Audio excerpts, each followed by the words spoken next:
Hello, and welcome to DC30 and our mythic odyssey of Theros, to Splintered Prophecies, Theros adventure. We return to our little mini-arc adventure, ready to resume. I am your Dungeon Master Romeo, and I'm joined tonight by Jordan, Ree, Patrick, Virla, and Hannah, and Alex will be with us a little bit later. I will be Jaegering Jason. In the meantime, how are we all tonight, and how are we all out there? Are we good?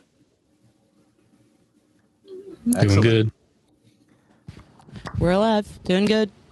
Excellent. I'm very excited to resume, so unless anybody has anything they wish to announce or speak to, I'm cool with kicking things off. Virla, you're on Chicka Chicka duty. Because I actually have got a title sequence ready for us this time around. So let's kick it off with tonight's episode of our Splintered Prophecies.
And we're back. So, last we left off, this unlikely group of adventurers had first and foremost needed to come together. We began with Defili, Hilira, and Jason in a tavern, where they quickly met Polina in a chance encounter, or maybe not such a chance encounter. Alongside Daxos, they got wind of something that was occurring down the docks, and you investigated that, discovering that a listless ship had drifted into the harbor. Investigating further, you discovered that the ship hailed from Dymidos and had been massacred by harpies. You found a diary aboard the ship and discovered that they had been fleeing Dymidos to escape the fiends that had been riddling the island for quite some time, it implied. Deciding to investigate, for various personal reasons or otherwise, you set forth from Meletis after recruiting two more companions to your cause, Adrastos and Tobias. The journey to Dymidos was, like all journeys in the Siren Sea, one fraught with risk and chance encounters, although they were, for the most part, relatively tame in your particular case. Though some of you had more traumatic encounters than others. Things culminated on the penultimate day of travel when you were set upon by Triton pirates atop the back of a massive crab, which you decisively dealt with. And that's where we come to now. So,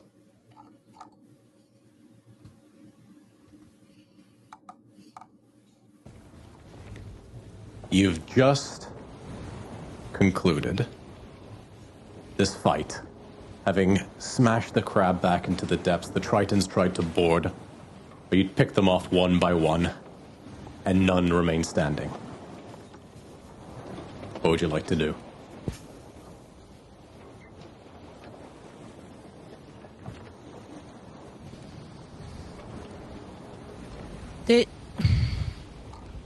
I don't know if I heard most of that right.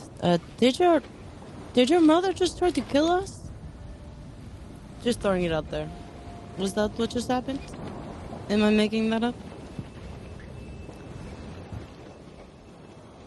Anybody? Because I know that wasn't.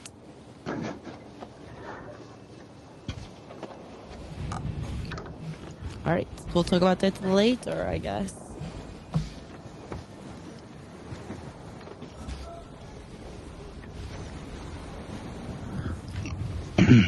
What remains of the crab? Tobias kind of like caved its like head in, so it's kind of just sinking now. You can try to catch it if you want. Well, we can leave it for the fishes. Are you all right, brother? Sustained anything? Oh no, I think I'm fine. Probably some crab meat and is there anything lootable from the bodies, I suppose?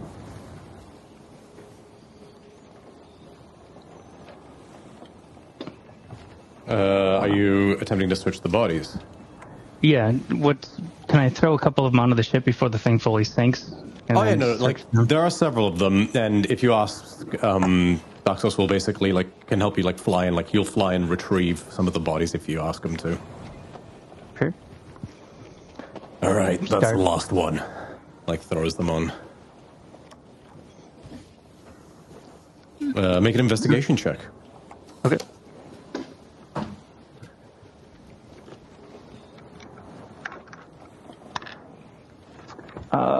16.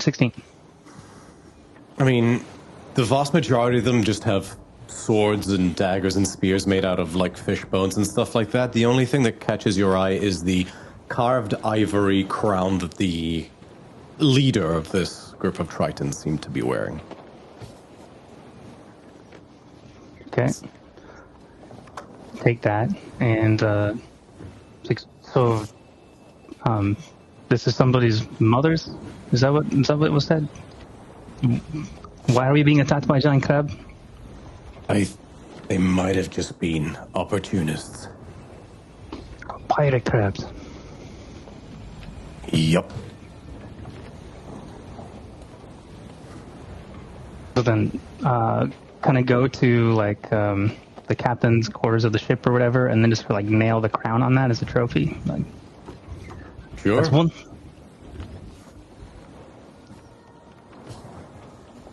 You try to nail it, and the nail bends. It's strong. I save rage and try harder, but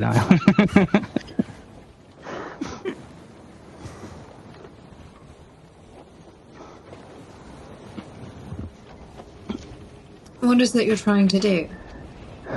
well, so maybe we'd get attacked by a couple of them. We could keep notching crowns up on the deal here, is trophies to show that we've, how many we've dealt with. Well, it's not the worst idea. You'll... Nailed it. Never mind, I'm not helping you anymore.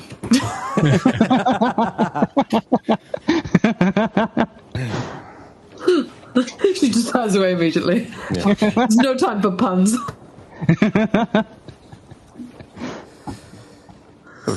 Shrugs, tosses it down to the ground all right. You've lost your only ally in this.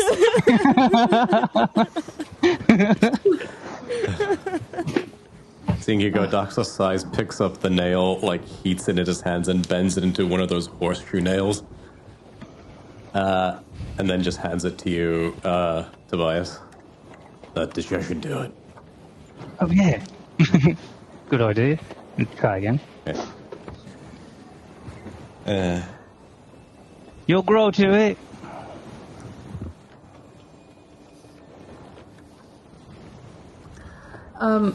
What? So, has ship weighed anchor at this point, or are we setting sail again? You're setting sail again. This was a basically a setback, but a minor inconvenience. Minor inconvenience. You are set to arrive at Dymidos tomorrow morning. Cool. What's the time of day right now? It's like 4 p.m.-ish, or the equivalent. I think after the previous night that Delphine had, I think she's very much just like, I'm good not sleeping below deck. But she's still quite tired, I think, from being just very emotionally exhausted. So she'll probably, I think, does this ship have a thing that I'm trying to think of that I don't know how to explain? You know the figure that it has at the front of a figurehead? Sorry. I got it. Yes, it does. Perfect. I think she's gonna climb like along the front bow and just like kind of sit above or like lay down like atop where the figurehead is in that sense and just like rest there and watch the sea. You could, even if you wanted to, climb down onto the ram because it protrudes slightly up. Consider it done. Yeah. There's a little bit of a when it's like some of the choppier waves, Nice. but She likes it. She's like, perfect. Her hair kind of flows into it and then flows out. Beautiful. And for a moment, this ship has 2 figureheads almost. Would anybody else like to do anything this afternoon?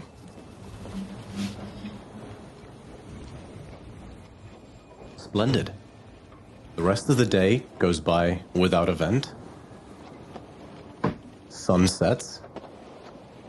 And the ship sails on. Defili, how long would you remain out there? She'd probably remain out until she thinks most people have gone to bed, and then she would probably then, I think, just holster up, like, on deck. Mostly because, like, I think realistically she's like, it wouldn't be a big problem if I fell overboard, but it might take me a while to find the ship again. I'm gonna find the ship as fast as I want to. So boat move very fast. So yeah, she'd probably then, like, once she's certain that most people have gone to bed, she'll probably just kind of like holster up to kind of sleep outside for a bit. All right. You climb up, and you see, once you're confident, there's like 1 or 2 people. The ship is still sailing, so it's just like the night shift, but they pay you no mind. All you do see is what looks like to be a metal bottle just resting on the deck. I presume it was Daxos who left it, so she'll kind of smile. I think she'll just kind of sit up, like, on that top deck behind the ship's wheel, and kind of just rest her head against that, the wood there, and then drink from the bottle and rest up there. It would be whatever Defili's hot drink of choice would be. Aww. Me. Alcohol. Hot drink of choice. Nice meat. Yeah. Me. Hot me. Like a spiced cider or something. Yeah. Still warm. Yeah. And the night proceeds without event. You can all take a long rest. Yay.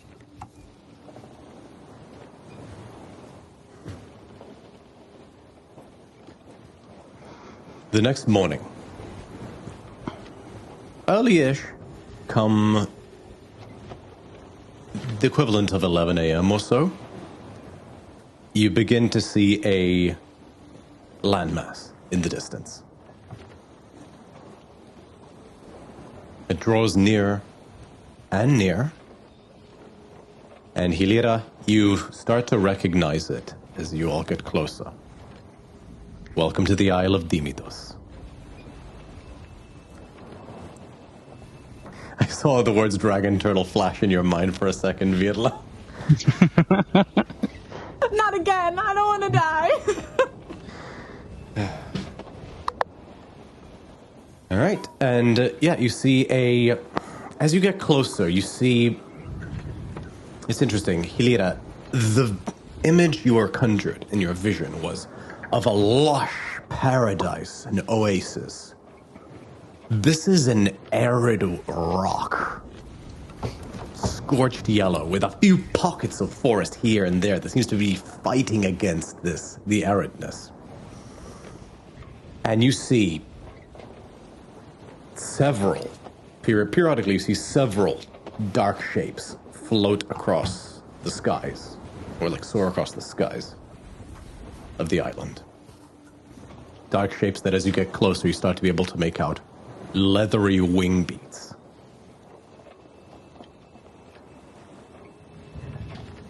Jason sort of squints into the distance. He'll make a perception check.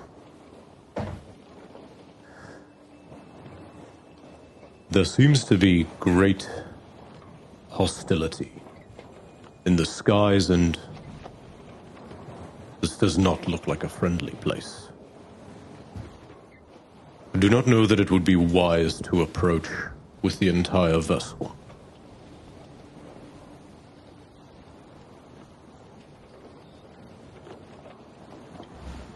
Great! Another unfriendly island. So much fun, you guys! Let's hope no one dies this time!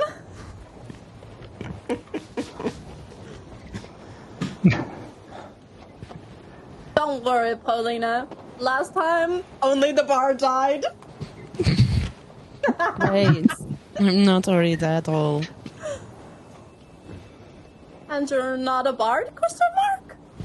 Nope, not today. So no worries. Oddly enough, the spirit of singing has left. Weird. Oh. For a minute, I think Tophelia was like confused. She was like, wait, I thought you were. And then she's like, oh, no. Yes, no. Yeah, it's just not feeling it right now. Okay, and on that note of confidence, how do we want to do this? I want to go to a different island, personally, but I have a feeling we have to do stuff on this one, but... Specifically, yes. Yes, so...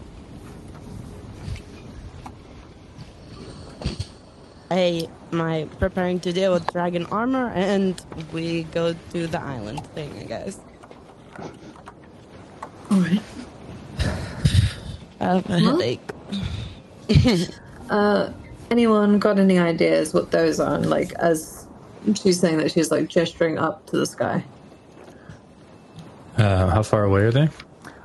You guys are still like 6 miles away. Right, very far. We got any spyglasses? Any of those? Wah! Give me a minute. He just fishes into his bag of holding. It's and he pulls out. There you go. He's got a good perception check. Jason, but he's. Who has the next bet? Who's got a high wisdom? I've got a +5, so Yeah, I'm good. that's good enough. Hey! I think Duffy like goes and looks between you and then hands it to Paulina. Thank Understandable, you, I think. fair. And so pull it up and go check it out. Awesome. Can I stroll over just before you roll, and I'll say to Paulina, I'll give you a non-bardic inspiration. Wonderful! Look at all of us not bards here today. Oh, So that would be the 8-sided one, but you can roll it 2 times and pick the highest. Ooh, okay, thank you. Dice. That be the fancy kind of inspiration. It do. Oh yeah.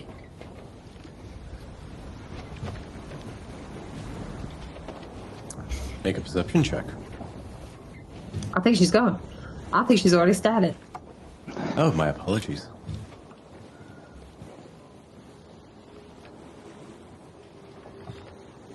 Between a 2 or a 3 on the 8-sided die, I'll take a 3 for a 19 plus 5 for 24. Thank you very much. Nice. So you shift and you focus, and the creatures come into view. You notice these they're like birds of prey with unnaturally long necks, except they're like slovenly and gray, and they have like an almost like hunched humanoid type appearance. There's like 6 or 7 of them, and they just fly in a flock. Harpies? Oh, no, carry on. I'm just verbalizing openly. Oh, sorry, I didn't actually hear what you said. Paulina, roll an Arcana check. Hold on, I think I have notes about this where it says, oh man, there are harpies there. And if I could be like, look at that, probably harpies.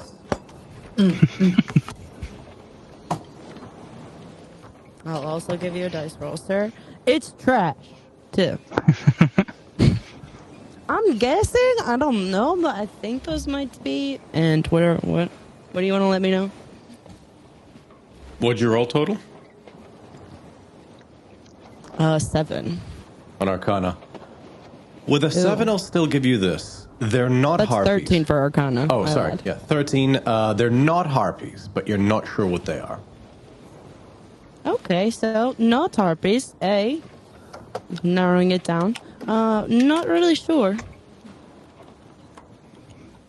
Once you've got wings and are in the air like that, I am a little bit... it's too close for comfort to not be like dragon or something hugely overpowering. So I'll let that's anybody just else my who opinion. wants to make an Arcana check, but it'll be at disadvantage because you're going off of her description. What did you say the wings appeared to be like? Big, leathery, they moved in a pack, and... 15. There's a fiend that matches that description. Oh, The name's Erinese. No. It's on the tip of your tongue. Arrhenius would be more feminine. Although you do spot, Paulina, you spot one of those, and even you know what it is. You spot that like somewhere else as you're looking through the spyglass. Yep, those are here too. But that's not this. How big are these creatures? If you could guess. With your perception check, they look to be about the size of... Actually, let me look up what size they are before I, talk out my ass. Gargantuan.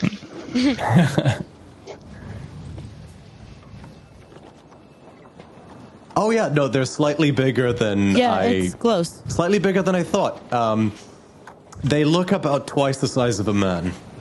Of a person, sorry. Great. About twice the size of you. And I'll just point to one of the roughly humanoid-sized men that we've got. So, pretty good size. Is there any way I could utilize some sort of divine sense just to aid in identifying this fiend?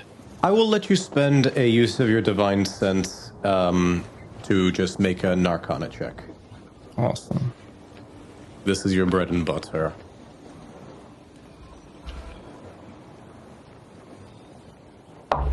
That's not great. It's a 10.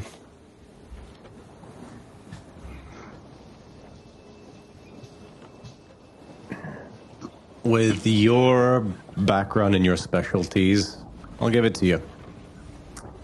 It takes you a while. Then you click. Oh yeah, those are rocks. That's because I was going alphabetically. This so far down, I just couldn't think of it. Makes sense. Naxos borrows the spyglass for a second and is like, yeah, place is crawling with shit. So fiends and shit. This is terrible. We should have brought Fiends and shit. Vila, who do you think the BBEG of this adventure is gonna be?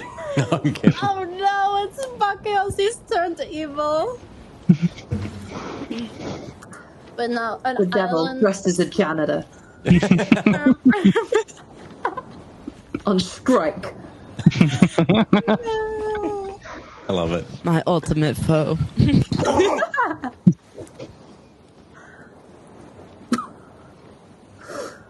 Alright. I said we take a rowboat. You sure that sounds fun? Defili's just gonna fall over the side of the ship in the water instead. That's just like You fun. have the I could most be- cargo. Don't you have literal? This is crazy. Defili's fine. She's like, I'm just gonna swim, baby. You know what? That's a fair point. Bamps out the She just fiery goes, wings. My kids. Her kids aren't here. Her kids aren't here. Okay. Her kids are at home. Bring them. Daxos looks at you playing and is like, what kind of parents do you think we are? Genuinely, I think if I got into a game, I've never I wasn't had allowed. parents. I wasn't. I don't know what the hell y'all are doing. I would kill these children. I'd be like, get away from me! I'm here to play D&D. I don't want to be a mother. I gotta go. I'm orphaning y'all real quick. Enjoy your next dog as protagonist. I feel like it'd almost be more innocuous. She's like, oh, okay, so you're plumbing this ancient shipwreck, and you like forgot like 10 minutes ago that you had the last one. You're like, just like, What happened? Not the twins.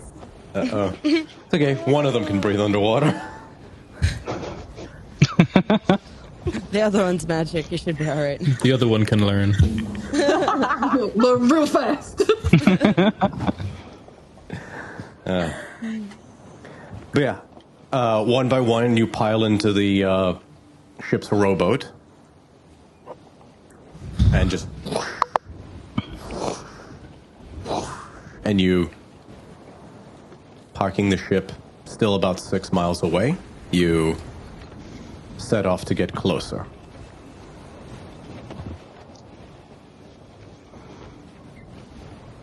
About an hour into this rowing, you get very close. You're about 1,000 feet from the shoreline. And you start to see... Sorry, go ahead, Viola. Oh, sorry, I thought you were going to say something. You see a plume of smoke arise from the shoreline. Nexus floats by. We should probably check that out. Yep. Yes, we probably should. All right. And you keep going.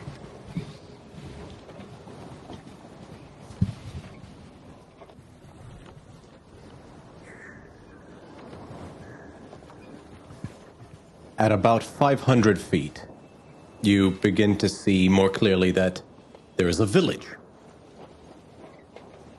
Except even at this point, you can start to see the buildings look caved in, dilapidated, ransacked, torn asunder.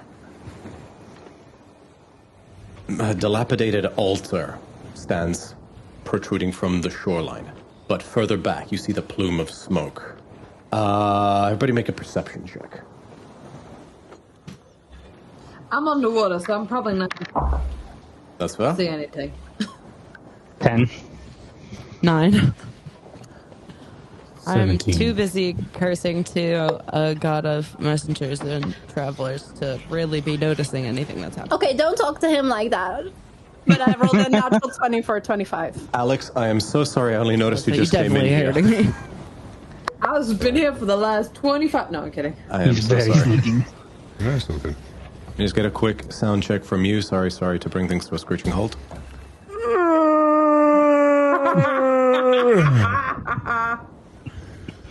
One more time, please.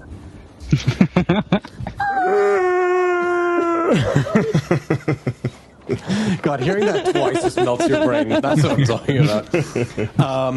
So the 25 gets it, the 18 gets. Anybody get like an 18 or higher other than those two? You two see it. A enormous bronze bowl that I'll say, Hilira, you would clock just like probably used to be part of a lighthouse or something that used to contain a pyre, has been stacked on top of a burning pyre. That is the source of the smoke. You see 5 or 6, you can't quite make out, like helmets bobbing inside what is probably boiling water or water that is rising to the boil. Are they making a soup?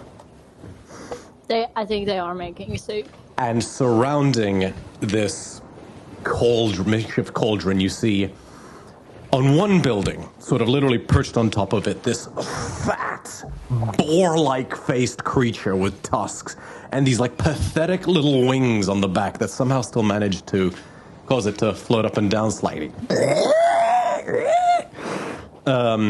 Next to the cauldron of sorts, you see this other, it's almost hound-like in its face. It's hard to describe, with these 2 large back horns, red skin, 4 arms, a pair of regular arms, and a pair of like gigantic crab claws, and 2 like hulking, like tusked, almost reptilian boar-like creatures, and they all just are staring in anticipation. Great.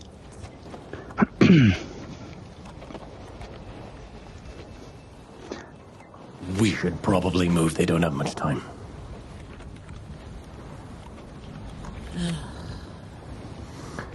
And you double time it. So we're going to get into initiative now as you're about 300 feet. Mage armor. Oh yeah. Anybody who'd like to, if anybody has any prep stuff they want to get off like first, you can do so now. Daxus has he's already got his wings Polina backed just out. walks down, just like, for fuck's sake, I just look at you, just mage armor yourself, just in the most pissed off way. Honestly, I feel like mine always creates a bit more of a show when they see it. How far, Okay, maybe. how far away are they as we're Sorry, that was rushing up to Hannah. them? You guys are about 300 feet. In fact, would you guys like to see the map? Yeah. I'd love that. Yes. Okay.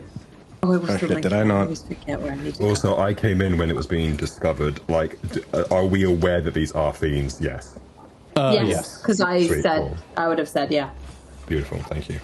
Oh, sorry. Battle cam. So I just need to update the battle cam.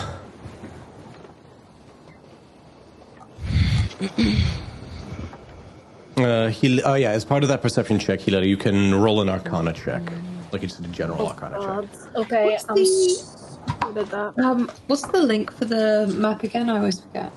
4. I'll send it in the beta chat. You have no idea what these creatures are. They look like my ex. Oh fuck! That's. This is meant to be role play. Oh, it's role play. I'm gonna. I yelled so loud. Whoops. I forgot myself. You know, Healer's ex-fiance was House of the Boar, so take it as you want. All right, and I will activate.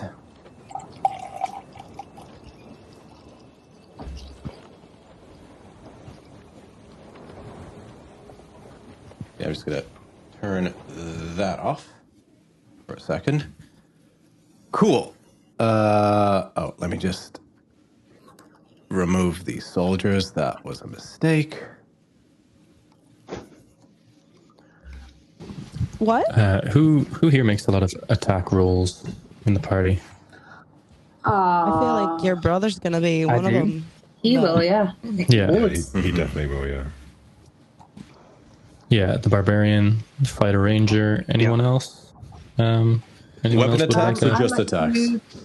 just anything that a nice blessing would help them with.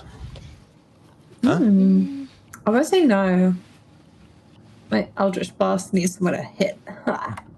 I don't know why I keep making that noise today. I'm so sorry. You're good. New character trait unlocked. Alrighty. So Defile no then, or yes? Yeah, sure. Yeah. Yeah, sure. Awesome. I'm just Hit me gonna up.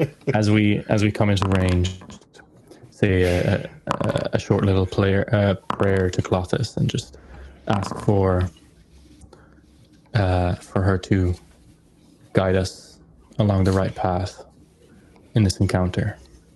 And I'll cast just a first level bless on Defile, Jason, and my brother Tobias. Sweet. Thank you. All right. So, 25 to 20. In fact, let's get things kicked off.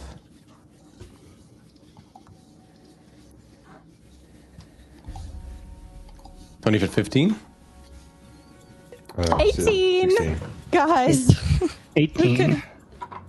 16. So, 18 for Hilira. What's your dex mod, Tobias? +1. Okay, so Plus 4. I'm going to put 18.2 for you. And then I'll just put... Did somebody else get 18? Okay, I'll just put regular 18 for I got- Tobias. 17. Okay, 17 for Defili. Anybody else in that I forgot to... 16. That was 16, thank you, sorry. Okay, 15 to 10. 12. 11.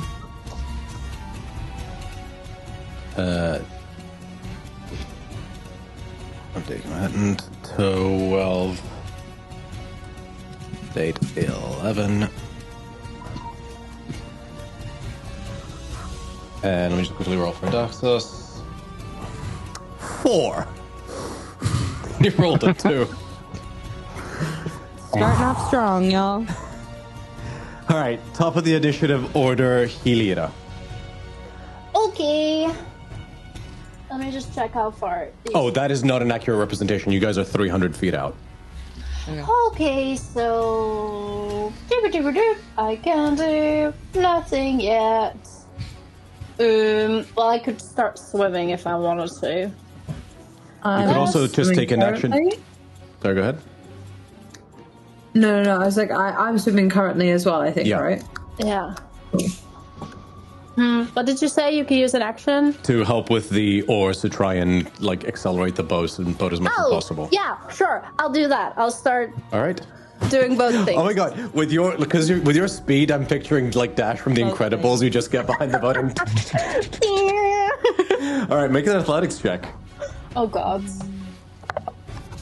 Oh, I should be fine. That's cocked. 16. 16, very good. That will inform how much the boat travels this round. Anything else in your turn, Hilira? Nope, I'm good. Tobias, it's your turn. Can I also help row the boat? Yes, you can. Make an athletics check. Okay, I'll rage. That And that's spreadsheet an- coming in handy. Yeah, and it'll be a 19. 19. You guys are putting everything into this. I'm going to say already you're at... the boat will travel 100 feet this round, like, alone. Anything else on your turn, Tobias? Nope. Okay. On initiative count 18, losing initiative ties, you do hear, like, pained screams from the soldiers in the bowl. You gather the boiling water is starting to take its toll. Awkward. Defili, it's your turn. Okay. I still can't see the map. Am I on the landing page? On the... Did I not activate the map? If you hit refresh, I was stuck on the landing page as yeah? well. Okay. Hit refresh, should work.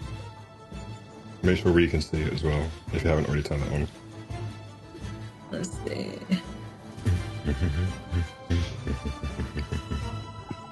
Okay, cool. Alright. Okay. So, basically they're trying to cook these lads, huh? Yeah. Alright. If I'm swimming... Mm-hmm. So I can... What's my swim speed? Racial trait, swimming speed. So I've got swim speed of 30 feet. So how far away is the boat from the shore? You are currently... I'm going to assume you were like latched onto the boat to get that extra speed. You are currently 200 feet from the shoreline. Cool. Then I will cast... Will I cast? No, I won't. I will dash forward then. What do I want to do? Like, I'm just going to do anything that will make me go further. Not without spending that. Okay, yeah, so I'm just going to dash and move forward. And basically, if the boat can... Unless it's the boat going faster than what I can do, like... No, you can contribute to the boat speed if you want. Yeah, if I can contribute to the boat speed, all right, that'd be good. make an athletics check. Cool. Will do. I have a +0 in this. 18! That's 18. It. And that's going to add another 30 feet. Boat is moving 120 feet in this round. For now. Yay! You're all just powering forward. Next up, it is Jason. Hearing the screams, I'm just going to hope that we need to get on shore as quickly as possible. Make another athletics check.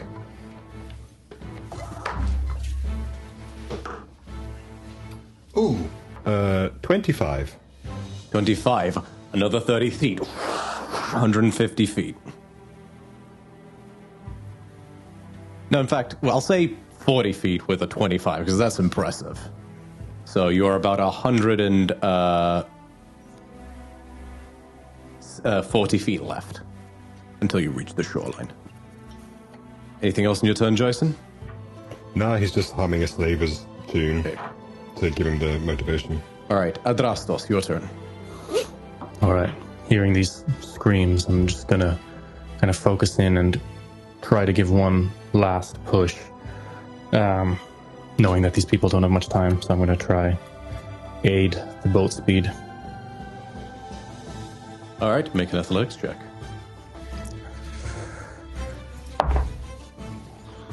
It's 24. 24, another 40 feet.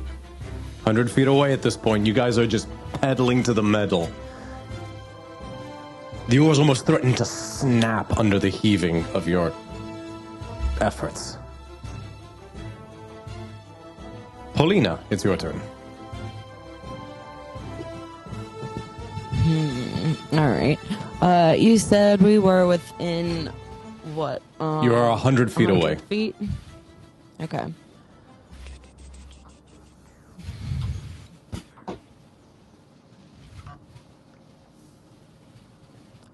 I'm going to hold my turn until we are within 60 feet, and I've got a cantrip on hold. Okay. Cool. The Nalfeshni is not going to do anything this turn. It's just going to regard you, but it's maybe going to fly back slightly here. The Galabrezu is gonna... You watch as it like puts one of its hands on its chest and like a sickly blue aura suffuses into it before it will fly all of a sudden here. And it will be 20 feet up. And the two Hezru will not do anything this turn either. It is Doxos' turn.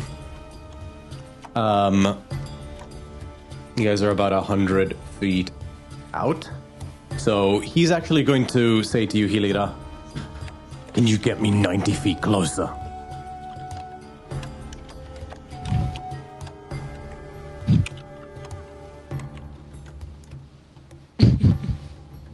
1 second, I have to check my book. I can get you a little bit closer, but you're gonna have to do a few feet yourself, honey. Fine. Okay. Do it.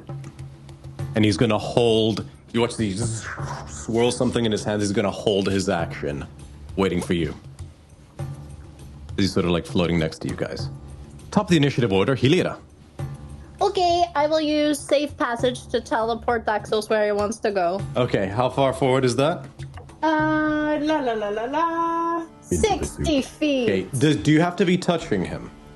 No. Okay, he's gonna fly the 30 feet himself then. I didn't know that, so... Yeah, he cool. could have flown. Yeah. Cool, he's gonna fly 30 feet and he's gonna say that, holding his action, and you teleport him 90 feet as he reaches right at the shoreline here, at which point he's gonna spend 2 sorcery points. He yells, Jason, the soldiers, Tobias, fuck shit up, and he will twin spell Vortex Warp, and just like, almost as like he just pulls both of you with like these, like a tether, and you both, unless you choose to like, assuming you willingly fail the saving throw.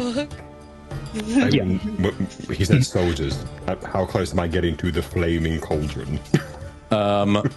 He can teleport you 90 feet. So right up next to it. Okay. He's not going to drop you in the flaming cauldron. Well, no, it was more Dyson being the only one in the center of the 4 villains. No, Tobias is coming with. Your call. He can grab a No, he can grab somebody else resist instead. that first. No, he said he'll do it. So Dyson will go. He's not a smart man. Okay. He's a smart horse. Yeah, he's a smart horse and a stupid man. Yeah, his ass is so intelligent. Just instinctively buckaroo kicks the fucking cauldron over. I mean, that'll probably do it.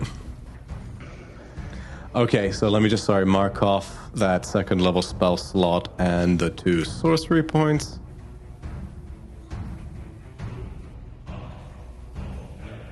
And Tobias and you and Jai... Oh, wrong thing. So yeah, 90 feet. He can basically plant you guys wherever he wants. So he's just going to drop Tobias here and Jason there.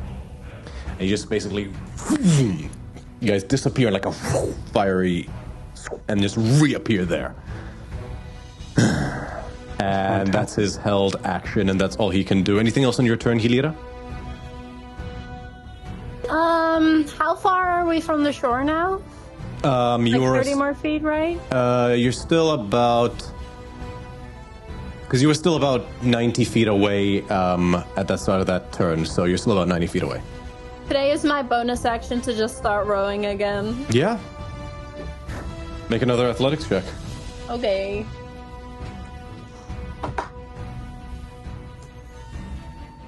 I think it's a 15. Dirty 20. All right, that gives you another 30 feet. You're now 60 feet away now. That'll be my turn. Okie dokie.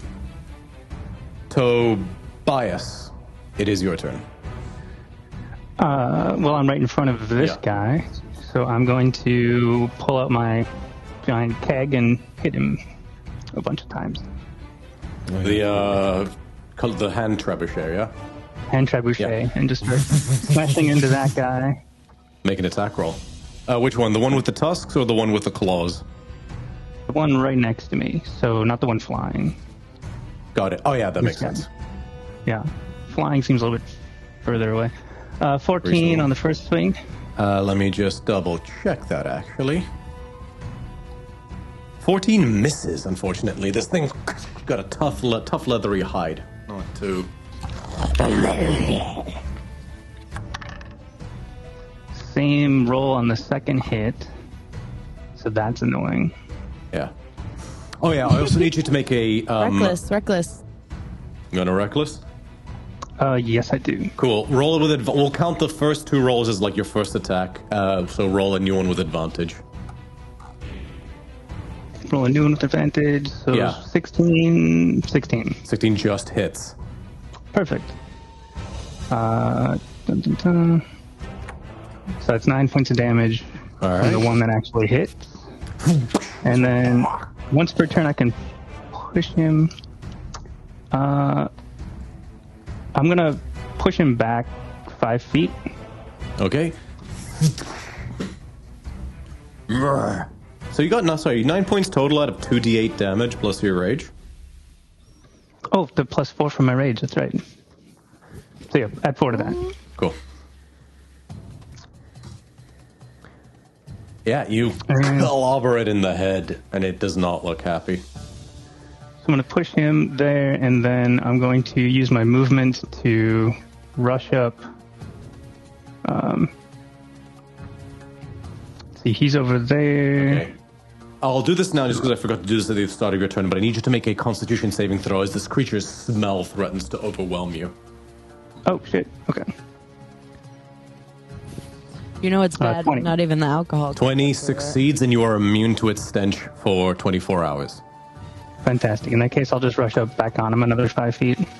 All right. And To be fair, Tobias probably smells equally as bad. Yeah. Cool. I smell So- like delicious wines and rum. That's true. I am so sorry, guys. subjective. I desperately need to use the restroom. Give me 1 second. Sure. All right. I'm looking at my spells and I'm like, what kind of fucked up bitch do I want to be? Oh my god, I was thinking the same thing. I'm looking at all my little everybody's doing vortex shit, and I'm like, oh yeah, that's right. He popped off on this. So I have to go check all my little items. Pathina, is your camera off? Because I can't see Yeah. you. Oh no, yeah, it is. Whoops. Oh, okay. Oops. I think you did it on purpose because I was like, oh, well, I guess she just wants a break. Yeah, I was walking around because I too am ADHDing. Yeah, and then I forgot to open it back up. Oh, yeah. Oh, shit. You should put some ADHD. lights on here because it's getting dark. The trick is to have something to fidget with. So I had to go get it because it's in my work bag right now. All of my fidgets are Yeah. elsewhere. This assuming you can fidget. still hear me, so as a bonus action, I'll drink one of my wines. Are they health wines? It's a wine that makes it so I have attacks versus me are at disadvantage, and if they miss, they take 1d4 psychic damage. Oh, nice. Must be good wine. Mm-hmm. Don't forget you have bless as well, actually, just for your next. Oh, yeah. turn. So your saving What's the throws bless? and your attack rolls just a d4. Another d4 on those. Well, that would have been helpful. Yeah, I even I'm forgot. so sorry about that. Yeah, no, you're good. That's Anything my else on your fault. turn, Tobias? I'm gonna drink my madness wine as my bonus action. Nice. Get it. Defini, it's your Get the turn. party started. How far away are we again? Are we You are now? 60 Are we feet here? at this point. 60 feet? Yeah. Great. Yeah, cool. I will move forward 60 feet. Okay. Well, I still got that fucking thing. One second. I pressed a button. Go away. I'm gonna get rid of the. Oh Make it shit! more. No, I'm in. Yeah. Make him go away. Okay. Okay. So, where does 60 feet take me? Does it take me like here, or does it take me It would further take you in? to about there. Although I will say that it's not like a beach. There is like about a 30-foot verticality. What? Gross. Okay. Then I guess I will bonus action Misty Step. You know what? Fuck that. I'm gonna bonus. Can I like? So it's 30 foot. So I can't even see. How do we even see forward? So when you were further out, you could see what was going on, but like as you get up, like right under it, it's like getting a little. You can also instruct Dark Souls to do something if you want him to. If you want like ready an action or something, and you want to receive the same treatment, you can ask him to. Radiant action want to give me like a reaction sort of turn. So Yeah, that's true. instead, what I'm going to do is, would you be able to say that while I'm out here on the boat, I can see the edge of the cliff? Yeah, you can see the. Yeah, no. If at that angle, I'll let you, yeah, that would be. And the edge, and I'm 60 feet away from the edge of the cliff. Yeah. No, 30 feet away from the edge at that point. Yeah. All right, bet. Then you know what? I will just let's just Misty Step up to that. Bonus Copy, action copy. Misty Step. And then as my... So I'm then going to move forward 30 feet. So... Well, that's like 15. And then another 15 there. Okay, cool. So then I'm just going to pop myself... Go away, ruler. I don't care for you. You don't necessarily have to Okay. walk across... Oh, yeah, no, you can absolutely walk there. I was saying you don't have to necessarily walk across the grass. That rocky formation Oh, yeah. there is only 5 feet down. Wait a Oh, fair. Oh, okay, then I can go further. Yeah. I can go further! And I will. Okay, cool. And then for my action, I'm going to use my rod to regain the spell slot I just spent.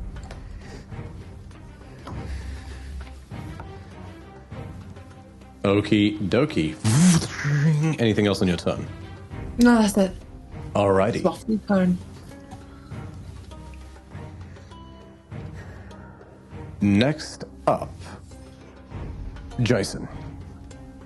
I'm moving up and I'm tipping out dinner. Okay, make an athletics check.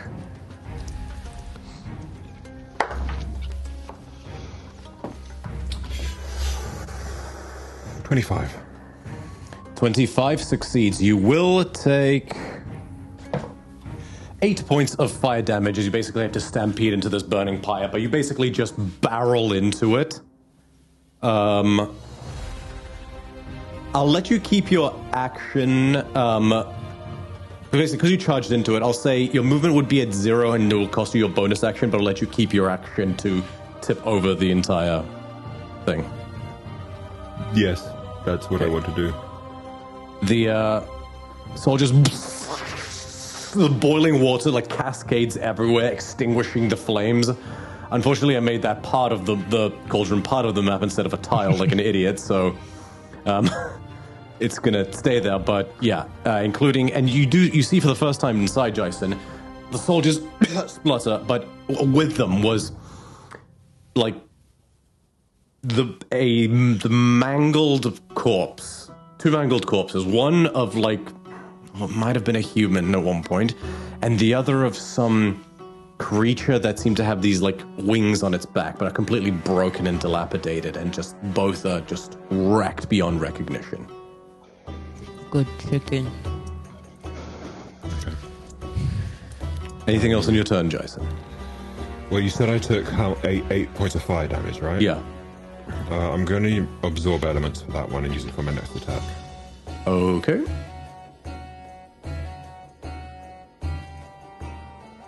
So that's going to be 4 fire damage, and then I'll use it on my next one. Okay. Go for it. I'll say that, like, as he pushes it, the heat kind of goes through him, and then you see his little copper thing just, like, heat up slightly, like hot metal does, and then it just...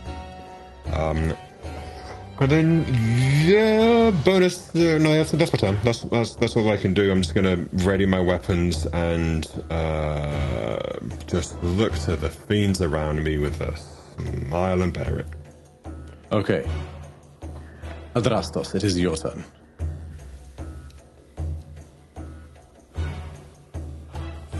You're muted. That is correct. Okay. If we get this boat all the way to the shore, does that make it any easier to actually get up? Because you said it's 30 feet up. At this point, no.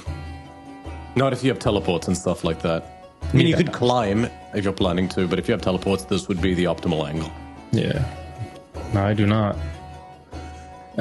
So, can I have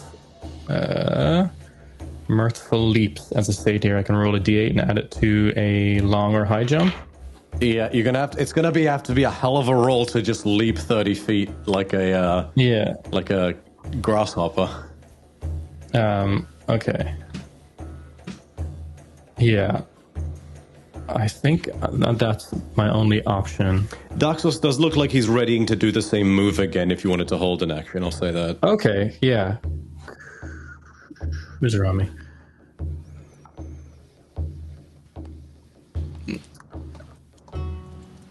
Yeah. Can I hold my turn then? Yep. Absolutely. Okay, sweet. Yeah, I'll do that then. All right. This fiendish creature right here is going to turn towards you, Tobias. He's got disadvantage. Okay. First attack roll. Disadvantage. So that's a 13 total with disadvantage. There's a miss, which means he has to take 1d4 psychic damage for missing. Okay. Like a jerk. How much total? 2. Okay. Second attack. Again, disadvantage. Jesus. Same thing again, 13. Still misses. Okay. Final attack. It's bite attack. That would be a 15? Still misses. It's just crunching at you, but just can't find purchase. That is its turn.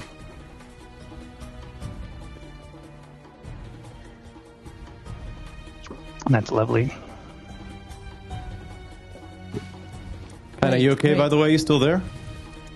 Yes, I am. Is Your my visual's a camera little back up? distorted on my end. Yeah, your camera's looking weird. Oh no. Hold on. Okay, we're all good. Anything else on your turn, Tobias? That wasn't my turn. That was, or was it? That was somebody attacking me, wasn't it? That was the Hezru. Sorry, no, like Force of Habit. But Pauline, it is your turn. Alrighty. I'm gonna be like, oh, I forgot about these, and stomp my sandals and just like hit the edge of hit the rail of the boat and just like start running, and like these little cloudy discs will catch me, and I'll run them how far am I from 30 feet if you walk a 45-degree angle. Wonderful. I will use up my full 40 feet of movement and get there, and Very well. while I'm on my way there, I will throw... 10, Does it take an action 20, to activate 25, those 30, sandals? 35, It doesn't 40. say. Let me look that up for you. Okay. It's called the It just Cloud said once Steppers, a right? turn. Yeah. Cloud Steppers.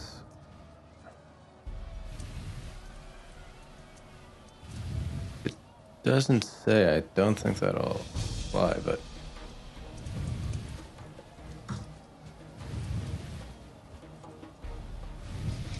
Oh, for the love of...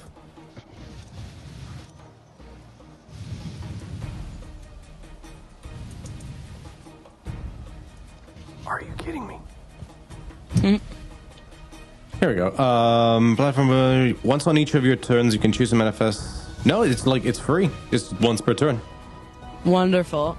So then, while I am in that air before I touch down, I will fire off an Eldritch Blast at one of these fuckers that is engaged in melee with somebody.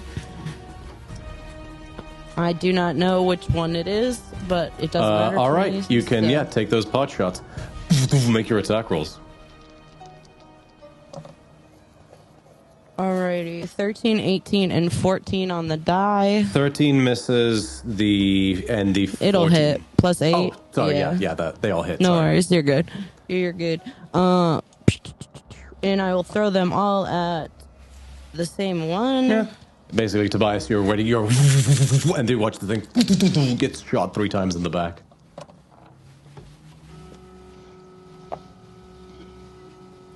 Six, 11, 8, 19 points of force damage.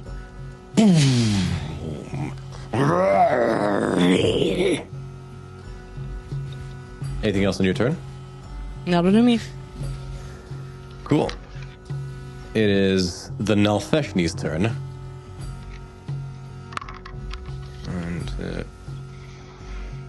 It's going to fly 5, 10, 15, 20, 25, 30 towards you, Defili. And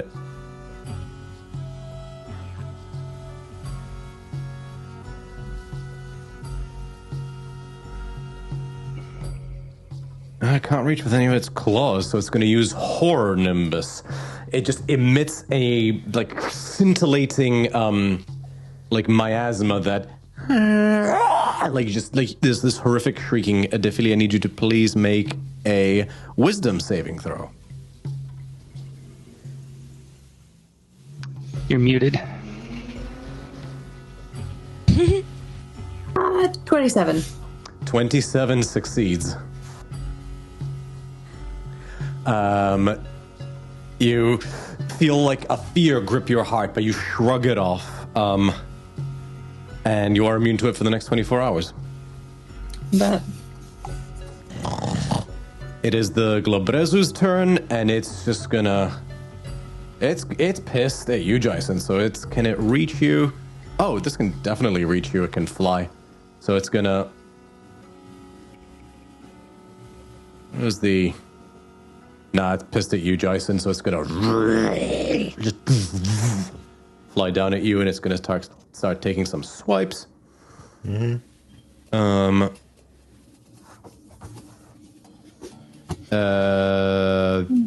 Two pincer attacks. Oof. 11 on the first one. Miss. Modify 20 on the second one. Hit.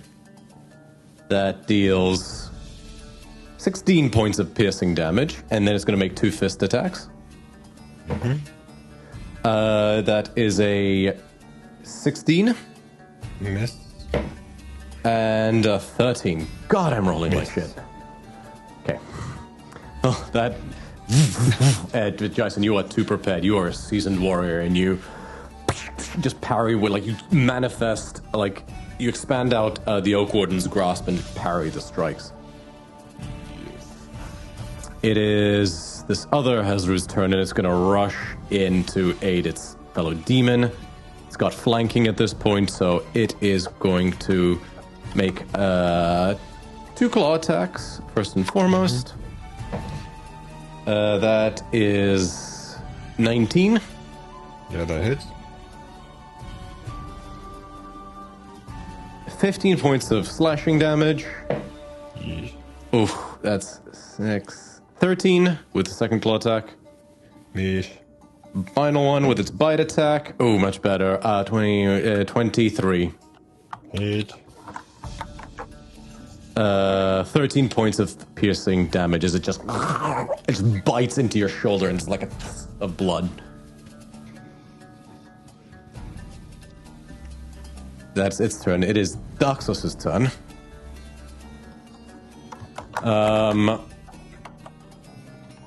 He like just looks at everything that's going on. Yeah, no, fuck this. Like snaps his hands together. Is just going to do a repeat twin spell vortex warp. Unless you guys don't want, like, he looks at you guys. Need a lift? To Adrastos and Hilira. Yes, please. And he will teleport you both. So it's like up to 100. Vortex warp is ridiculous sometimes. It's like one spot from 90 to another spot within 90. So he's just gonna plonk you, Adrastos, here, and you, Hilira, here, because he knows you can basically run anywhere you want. And he'll then fly 5, 10, 15, 20, 25, 30. Top of the initiative order, Hilira. Okay. I'm just gonna yell at Jason. Jason! Are you okay, or do you need to go a little bit further away from everything? You just see him bounce. Actually, can I reply? Yeah, you can reply. You see him like deflect and everything, going, "This is what I was worried about." And then Barbosa, I'm a little busy at the moment. you hear him just be like, "I'm fine. I promise." I don't believe you!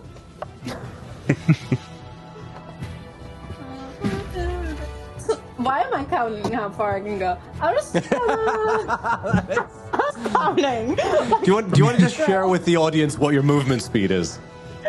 Oh, My gosh. movement speed is 60 feet, and I can bonus action dash. Jesus. That's sexy of you, babe. I love that. Cleric of the God of Speed. Break the sound barrier. She did in one episode. She is Theros' UAP. No, see, her If you maximum run fast enough backwards, can you stop this fight from happening? If I try really hard. But no. Everybody focus up. She could, but she's not invulnerable like Superman, so her skin would rip off long before that. Oh no, I was thinking more Flashpoint. Like you come back and like Jason's like, say to her. Flash can like phase through reality and Superman's invulnerable. Helia's just like a human, so like Don't She you would- worry, Joyson. I have a plan for you. I'm very far away, but That's there's a plan. not helping. I'm just gonna. One day guiding I'll bolt get the to big you. guy. all right. Make an attack roll. Dirty 20. Dirty 20 does hit. Awesome. Let me grab all my d6s. 3, 4. I need more. Let me do this first. 5, 6, 9. I can count you guys. I swear. Okay. 12, 15 is 24 points of guiding bolt damage. Nice. Nice. Jason, you're also blessed, by the way. Oh, I know. Okay, cool. Just making sure. Yeah, thank you there. That doesn't stop them from hitting me. No, it doesn't. It just makes you feel a little bit better when they're taking it. Okay, I'm gonna help with that. But do you need Jason out of there, Alex? Do you need me to whoop him out? Jason, well, you spent enough time with Jason to know that when it comes to a fight, he will continuously swing, and he is not one to actively move out of the way, and he is fine with that. Okay. You would know he has enough confidence in his defenses, unless he's against something like Taraski. It's okay. Okie dokie, then I'm just gonna stay where I am, and that's my turn. Copy. Could I take my held turn? Oh yes, you absolutely may. Awesome. So, seeing Jason getting surrounded, I'm just going to pluck one of the like star tattoos from my arm, and it kind of floats and sparks this white light, and I'm just going to toss it 60 feet towards Jason, and it will kind of encircle your weapons, giving you a bardic inspiration. Nice. So it does something extra on a hit, but we can. Cool. So it's a D8. They have to make a con save, DC 18, or they take thunder damage equal to what you rolled on the bardic die as well. So we'll try and remember that one. Other than that, I think I'm just going to make 2 attacks on this guy in front of me then. I'm going to kind of withdraw my standard of valor, hold it out at this fiend in front of me, and kind of remember why I came here. Okay.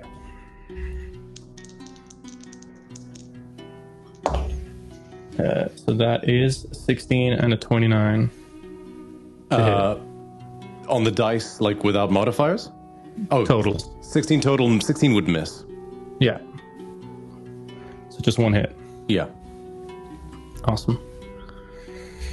So there's a bit of damage on this one. Okay. So the slashing is just going to be 8. There's going to be what is that? 1 point of radiant damage. Then I'm also going to put on a first level divine smite. which I believe, correct me if I'm wrong, does an extra 1d8 against fiends and undead. It's just undead to my knowledge, unless I'm... Let me look that up. I think you are mistaken. I'm happy to be mistaken. Let me just... Paladin... That was the inside voice. I apologize. No, you're fine. Class features. Undead or fiends. Yeah. Undead or fiends. Hush my mouth. Proceed. All right. That's not great either. That's going to be an extra... Oh, sorry, that's a 7. 13 points of radiant damage. Okay. That's that. This thing is looking pissed. Tobias, it's your turn. Okay. Sway and weave, so I don't attack. Don't have attacks opportunities. I'm going to move 25 feet.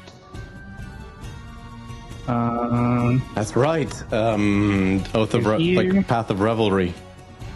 Yeah, and then reckless, which gives me an extra range on my attack. I'm going to recklessly wall up that guy. Yeah, you just watch as Tobias begins to engage in almost like a drunken dance, and gets wilder and wilder as he's swinging this ballistic object.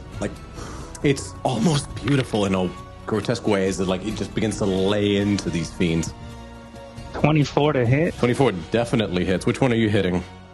I'm hitting the one, what are they called? The Hezrao, right by got it. Jason. Cool. For 6 plus 8, 9, 10, 11, 12.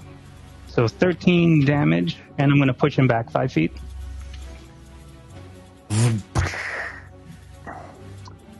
And then I'm going to move back to the one I was fighting. Okay. And make my second attack on that guy. Go for it. But that's not reckless, so it's not with advantage. That is another 23 to hit. 23 definitely hits. For math.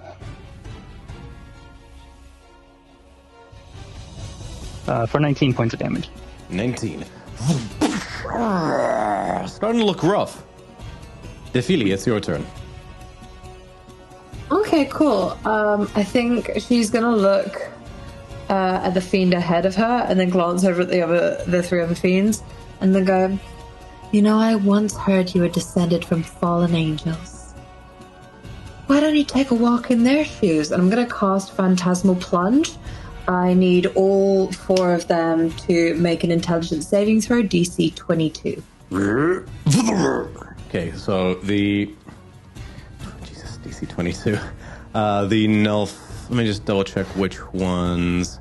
The Nelfeshni has advantage. So does the Globres. They all have advantage on it, DC 22. So we'll start with so you say all of them? All of them. Okay, we'll start with the Nelfeshni. That would... Jesus Christ, that's a 4 and a 2. No. The Hezru number 1. Intelligence. Yes.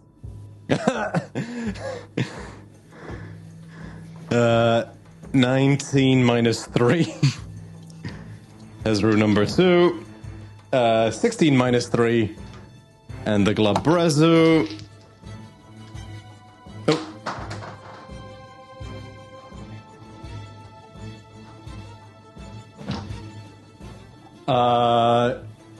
No, literally none of them succeeded.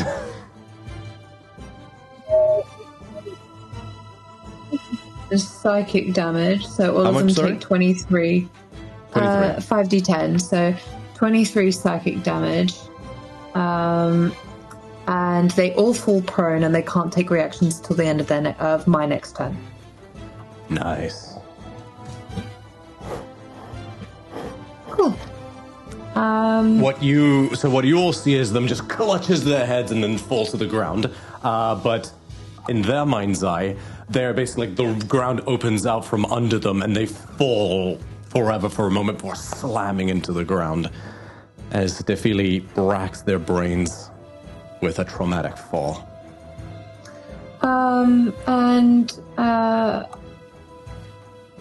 Bonus action, I'm going to summon my tentacles. So because I'm holding the mace of the sun, I'm going to summon 3 tentacles. One next to... Tobias? Is that Tobias' character? I've just zoomed in so far. Yes, Tobias. And then one... there. Perfect. Next to Jason. And then the other one next to... in between me and the feet. Yeah, there is good. Okay, no, which one? That's good, yeah. Cool. Perfect.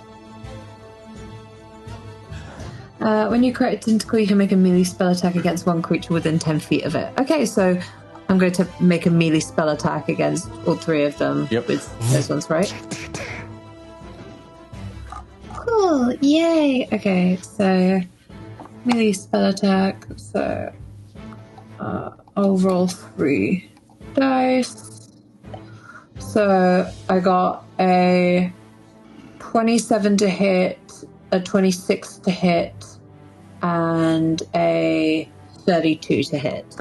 Yes. Cool. So they all take 2d8. Oh, they're all with advantage as well, because they're prone, right? Yeah. Cool, I'll just see if I get any nat 20s. Yeah. No, I don't. Ooh. Okay, that's fine. So it's just 2d8 cold damage. So we'll just roll that for all of them, unless you want me to roll separately for each attack. No, we can, for simplicity's sake, we can roll that for all of them. Cool, so 12 cold damage to each of them. Copy that.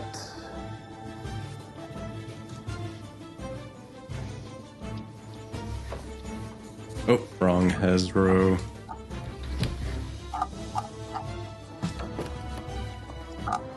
Okay, hell of a turn. Anything else?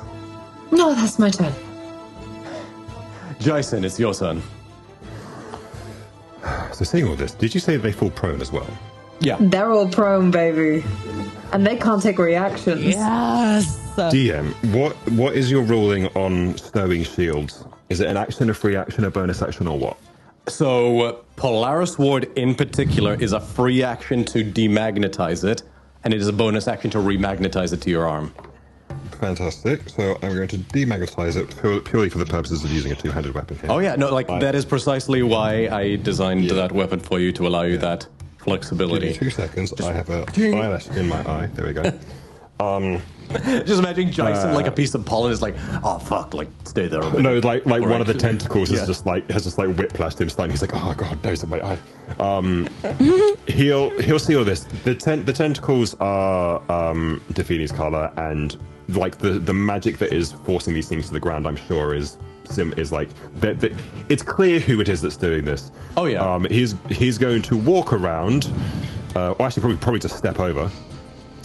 This big guy, point to Defini, and you hear in Sylvan, he kind of shouts over to you, and it's just like, I never tell you how much I appreciate you. And you're right, you don't.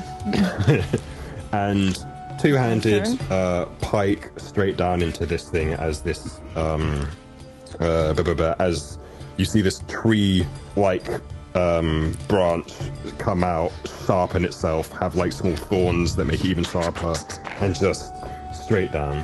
So rolling with advantage. You're sacking the Globrezu, yeah? Yeah. With advantage, yeah? Yep. Oh, I need to remember something. Yeah, failed its concentration check on flight, so it is no longer able to fly. Don't know if that's going to be clear. Hold up. Maybe. Well, that's helpful. That's a natural. Oh, nat 20, baby! Yes! Rick his ass! So, that is a natural 20, so for a total of whatever it ends up being. But, on a natural 20, the blade's thorns eviscerate the inside of the target and deal an extra 3d4 piercing damage. If the target is a large or creature or smaller, it must make a Constitution saving throw. This is would considered a is large or large. smaller. It is large. So it must make a con saving throw. On a failure, its maximum hit points is reduced by that amount dealt by the attack. So this would count as a magical effect as an advantage. That would be a 19 total. Sorry, 21 total. Let me see what the DC is. It's probably not that. DC is DC 16. It's reduced though, so on a success, it's reduced by half the amount instead. So let's do this damage. What's your damage, Heather? Right. I'm gonna do the 1, 2, 3. Okay, so that's that. Then I'm also going to. I'm also going to just roll all this and then double it, and that'll be the thingy, because otherwise it's gonna be too many dice to math up. Do I have any additionals? Let's have a look.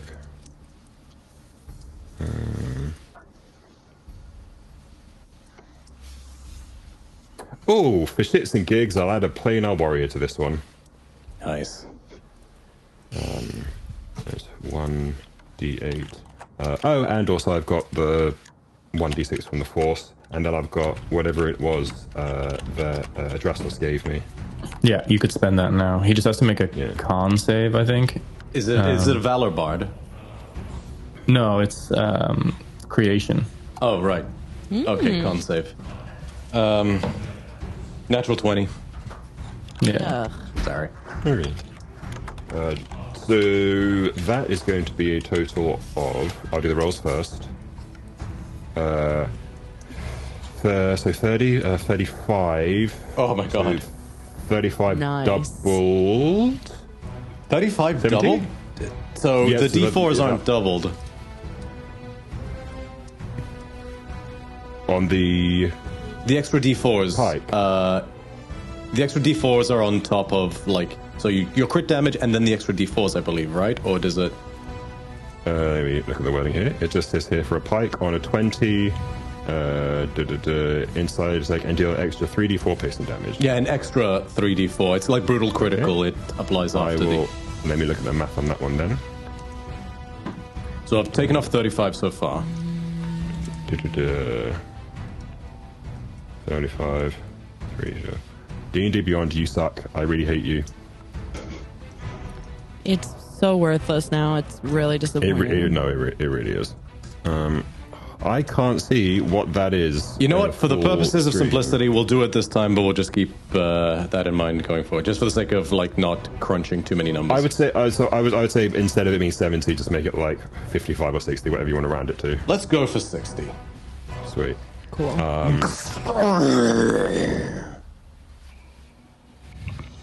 And then he's going to like nonchalantly just like walk away, realizing that he can get back up.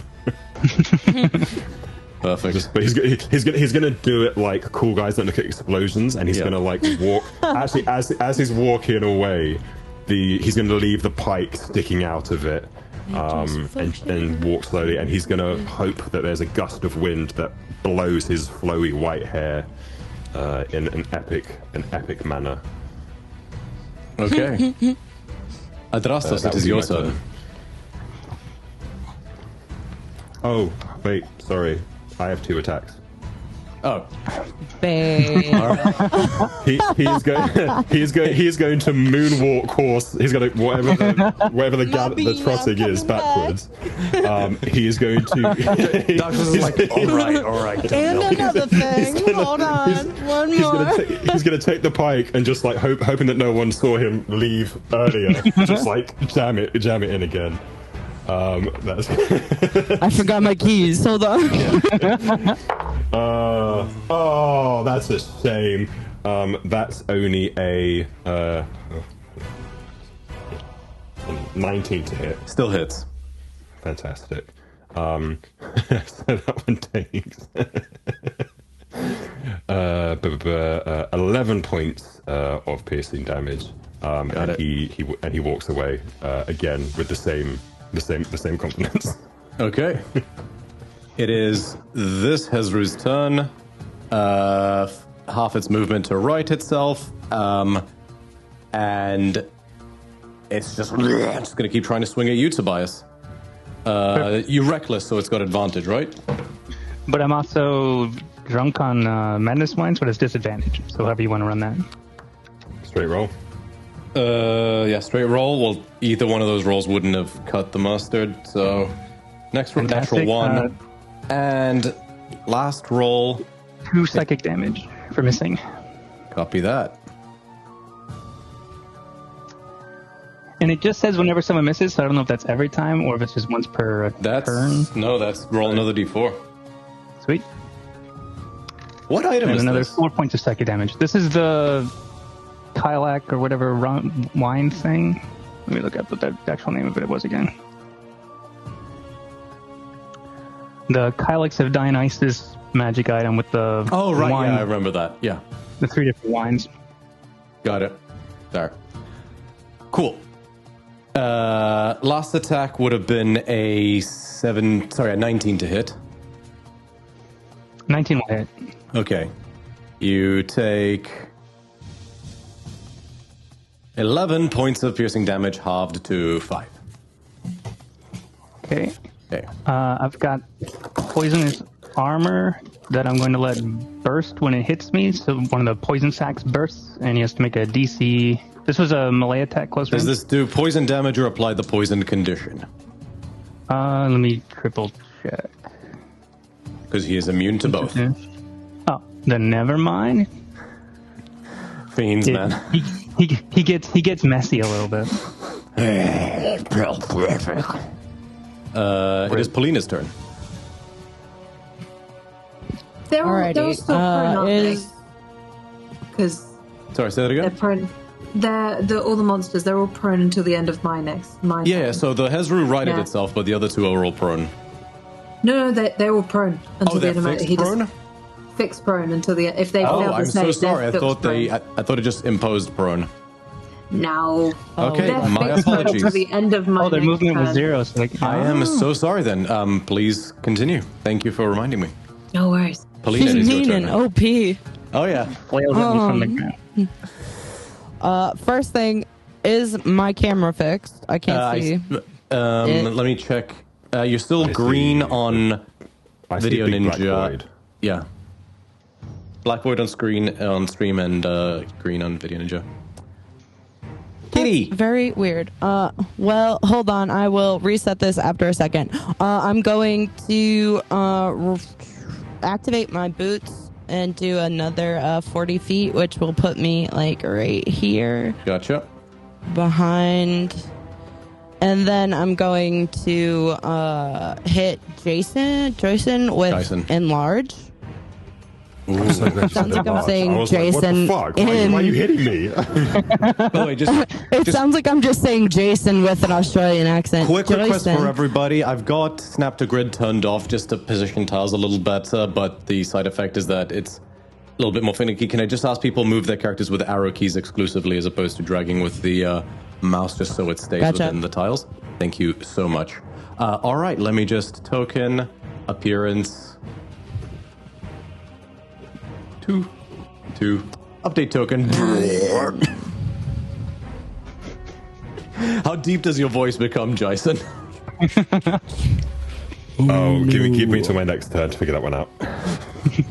No sound. Like, he talks, but there's no sound. You just feel the ground shaking slightly. Everyone shits themselves. It's brown noise. Everyone starts taking thunder damage. Alrighty, I am all set, and I'm going to figure out what's going on with my camera. All right, perfect. Then Alfeshni's turn. It's pissed after that, so it's gonna, from the gun, just try to take swipes at you, Defili. Disadvantage because it is prone. So first it's bite attack. The lower one was a 15 total. No, that misses. Okay, followed by a claw attack. That would be a 19 total.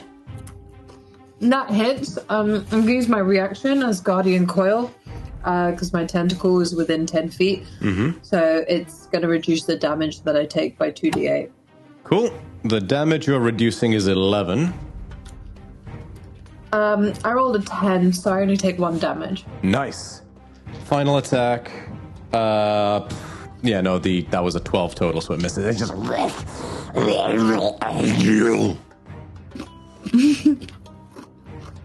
I feel like she does that thing. You know where people like just half step away from something? Or she'll just like chip her foot, like lift her ankle up. She's like, gross. It is the Glabrezu's turn.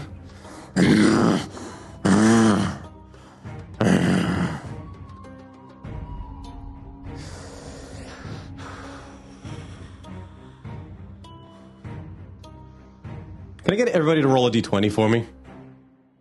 Actually, everyone except Tobias, roll a d20 for me.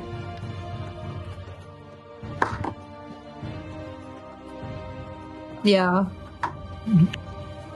11. 14. 18. 18. It was the highest one. The Glabrezu turns to you. What is your hit point total? 100.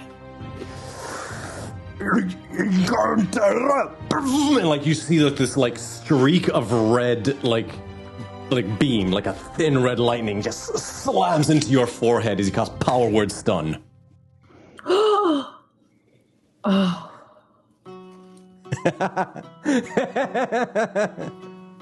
That one hit point has literally got me. The fact that I'm on 99. If it's any consolation, the threshold is 150 for Power Word Stun. Oh, is it? Fuck. Yeah. Alright, doesn't matter. You are stunned. Motherfucker. Right, they're all able to take reactions and move again now. Spell is broken. Actually, I don't know if that works like that. I don't know if it's a concentration hold up. I don't think it is not a concentration, so they are still stunned until the end of my next turn. They're prone, sorry. Very pissed. Who just got stunned? Defili. Me. The Hezru is going to have to skip his turn because he's just... Yeah, there. Doxus' turn. Seeing this happen, he basically steps forward to interpose himself. And you just watch as there's like a rush of like hot air, like almost like if you're looking at like the haze of like through a flame. Just momentarily before, boom, there's a burst of flame, and all of a sudden he's standing there, except his wings are gone. His hair is falls down to his back now and looks a lot more like fire. His eyes, which before were just the irises that were glowing orange, are now the entire eye. And he has these geometric shapes that look like cast iron running through like veins or like through pathways as he casts Tasha's Otherworldly Guise. And you just drops the hammer and lets it fall to the end of the handle, and he's going to take 2 swings at the Nalfeshni. Let me just mark off the 6 level spell slot.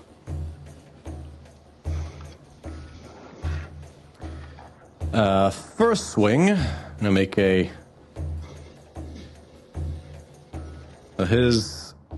where's this? Oh god. So it's plus 13 right now since he's using his charisma. Advantage. 30 and second swing. It still hits. So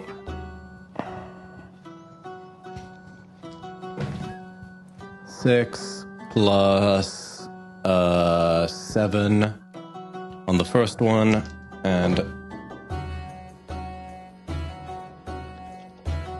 9 plus 7, so 14 plus 13 is 27.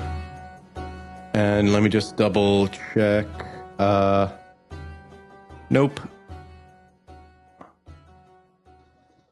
Actually, yeah, he's going to spend a charge of Leono to brand it, deal an additional 3d6 fire damage.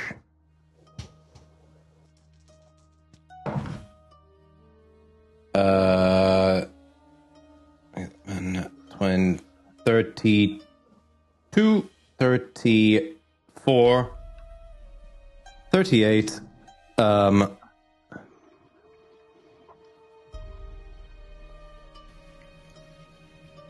Okay, 38 points of damage.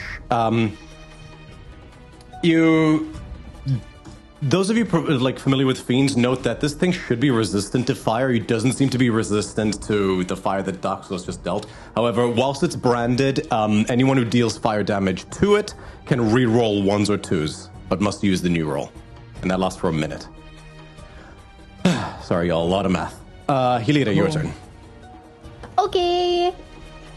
Hilara's slightly freaking out because she just saw what happened to Defila and she's having flashbacks. Oh my god. Noted. So I'm gonna cast. I don't know. This Oh, that's right. I hit you with a power word as well one time. Yeah, you did. And it wasn't fun. Power word pain. Yeah, that was evilly satisfying. Yeah. Evil. I'm gonna try and cast Dispel Magic on Defila.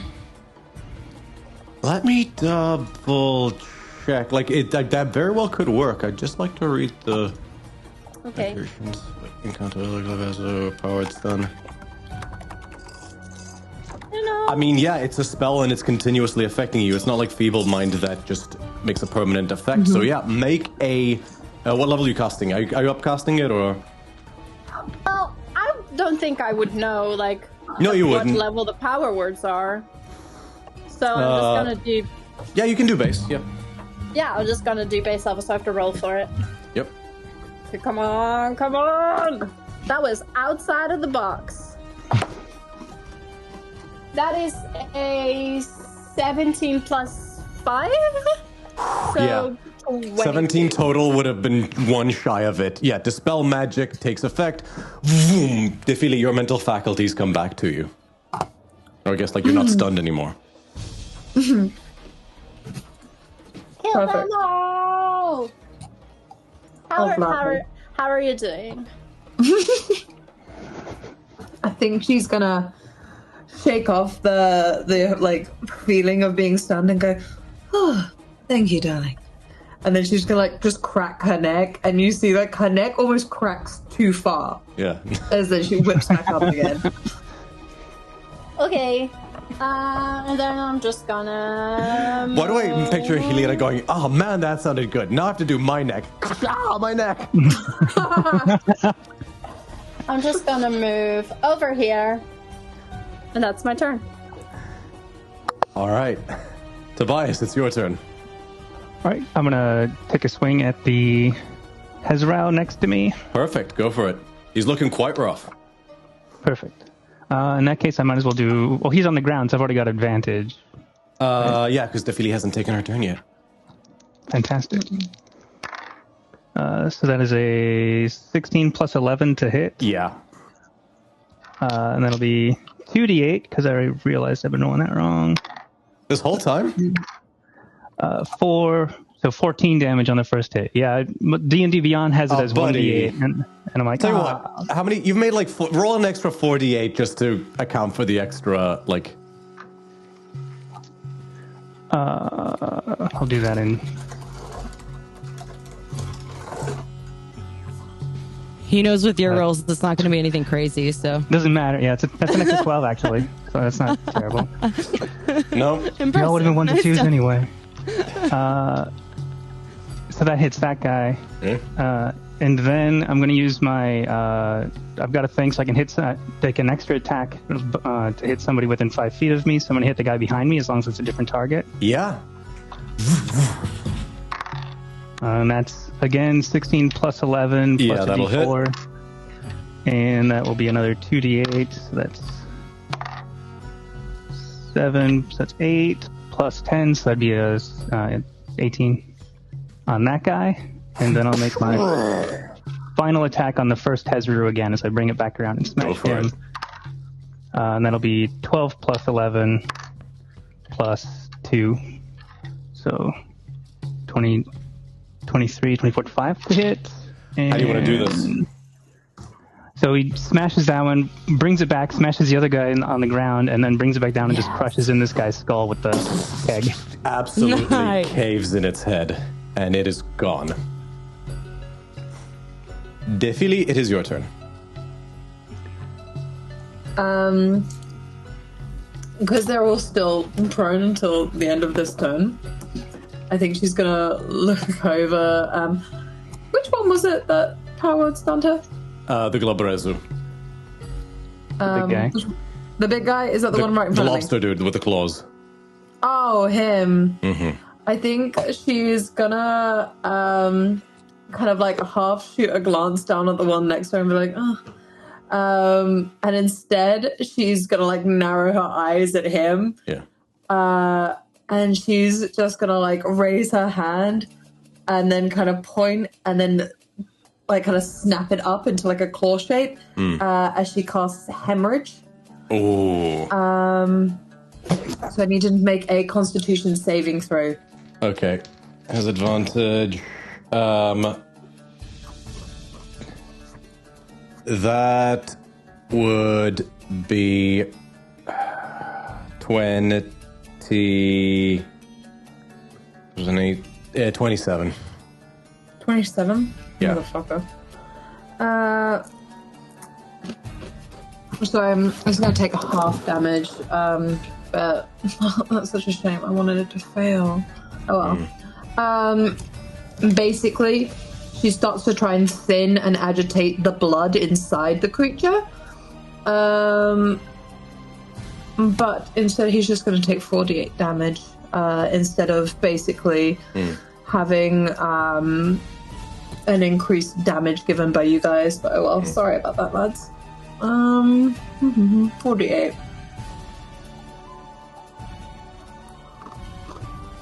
Um, 12 necrotic damage. Oh wait, no, half. Sorry, 6 necrotic damage. Gotcha. As you do that, you do feel a thrum of power, like twitching at the edge of your mind. And you look, and you see Dax is next to you, and he just gives you a look, and his sash is like thrumming with energy. If you want to quicken spell an Eldritch Blast, he can use his sash, and basically he can spend charges of his sash and sorcery points to use his meta magic on others. If you want him to quicken you an Eldritch Blast, you can. Yeah. Great. Make 4 attacks. At disadvantage because it's prone, but Alright. First attack is a 19 to hit. hits. Cool. Second attack is a I didn't even remember what that was. 21 to hit. Hits. Third attack was a 18 to hit. Hits. And last attack is a 16 to hit. That one just misses. No worries. Okay, so 3 hits. So Wait, are you adding bless to that? no, I'm not. I'm presuming that's just gonna hit then. Yeah, that's well, okay. So, yeah, actually, yeah. See, this is the problem when everybody buffs each other. You lose track at some point.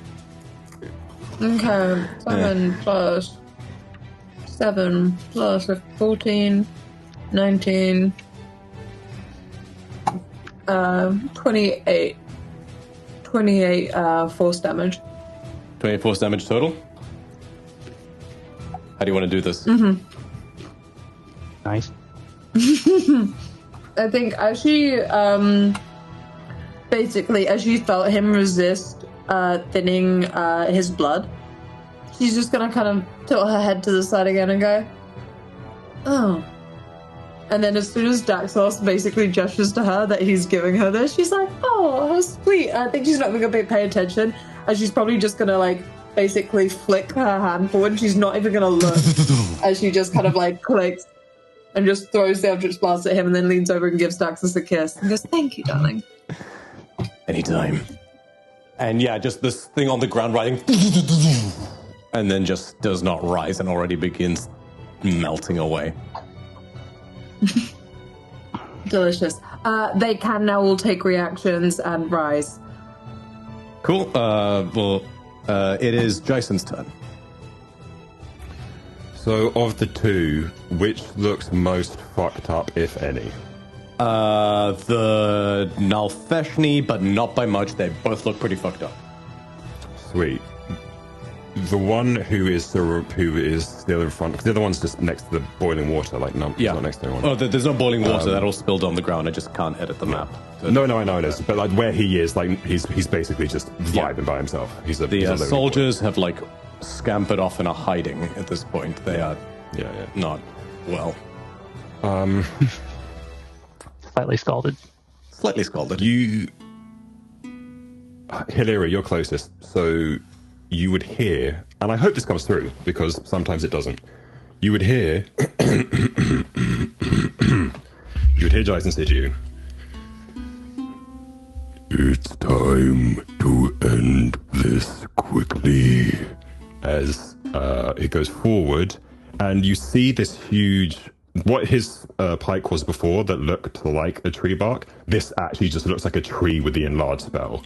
And he just basically just charges forward and tries to take him from behind. Oh my! Rizla's Dyson coming out from behind. Does Centaurs get any bonuses if they run a certain amount? Yeah, so it's a distance and it's hooves, but I don't think he would have moved far enough because it's. I think okay, it's cool. Just double check. Yeah. It's yeah. It's you want to get feet, so he wouldn't. Go for it. Then he wouldn't have like moved back to move forward, but he does get flanking, which is a +2, I believe. Yes. Right? Yeah. Sweet. So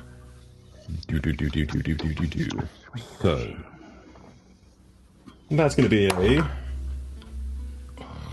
It's like a 19 plus a million. Yeah, that hits. So that one will hit. I'm going to see if the second one hits as well. Ooh, so that's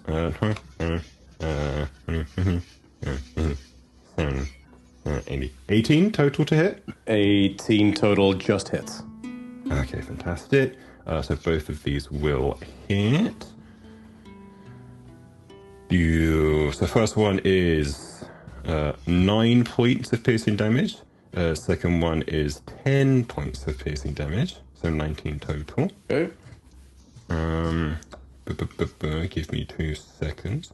I'm going to add a planar warrior on top of that. So it's an additional 7 points of force damage. Then I am going to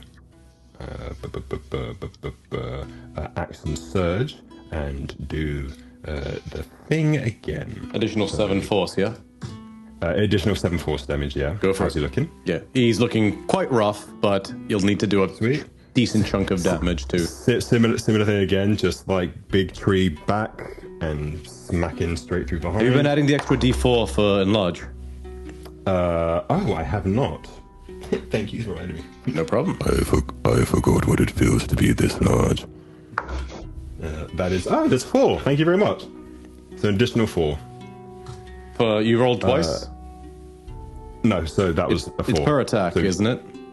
Oh, sweet. So 1d4, which is 4, and then another 1, so 5 total. Cool. All right. And then 2 more attacks. Bringing it back, smacking again. So 17 plus da-da-da-da hit. And then 19 plus da-da-da hit. So both hit. Going to be 6 points, 8 points of piercing, and I moved.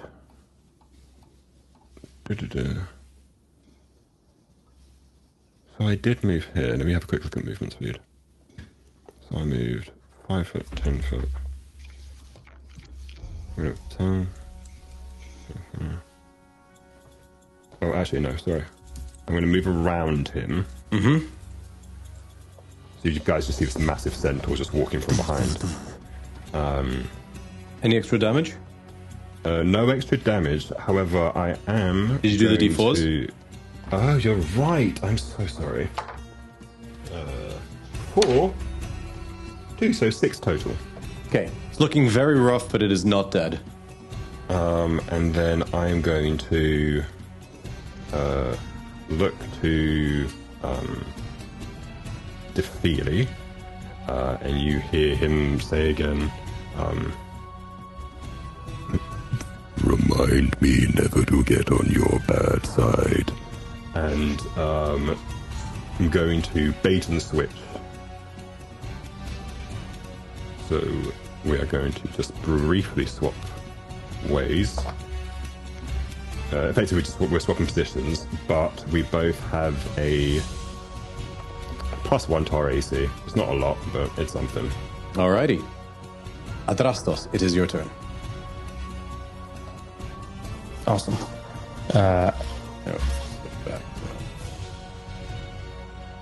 Yeah, I think I'm gonna just preserve my spell slots, and I'm just gonna go for 2 melee attacks. He's It standing looks now. really rough. Or is he- It's still prone. It has not been able to take its turn yet to ride itself. Right. Okay. Okay. First, Oh, this he was prone? Yeah.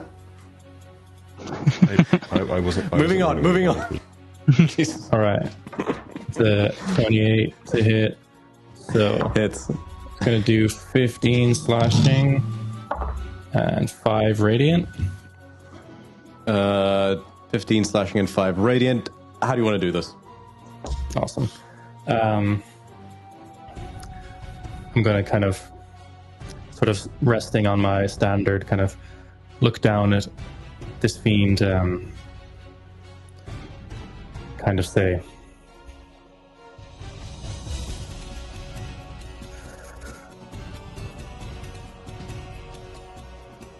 for your judging of these people, sending them to their damnation in whatever you're doing over there, seems fate has placed us here on this day to judge you all the same, and to send you back from whence you came. And I'll just do a sort of radiant slash, a single slash, kind of holding, almost ready to slash again, but seeing it sort of cut deeper, singeing. You just kind of- bisect this thing from navel to forehead. Yeah. It just splits. Yeah, and I'll just kind of be temperate and kind of rest back upon my halberd once more.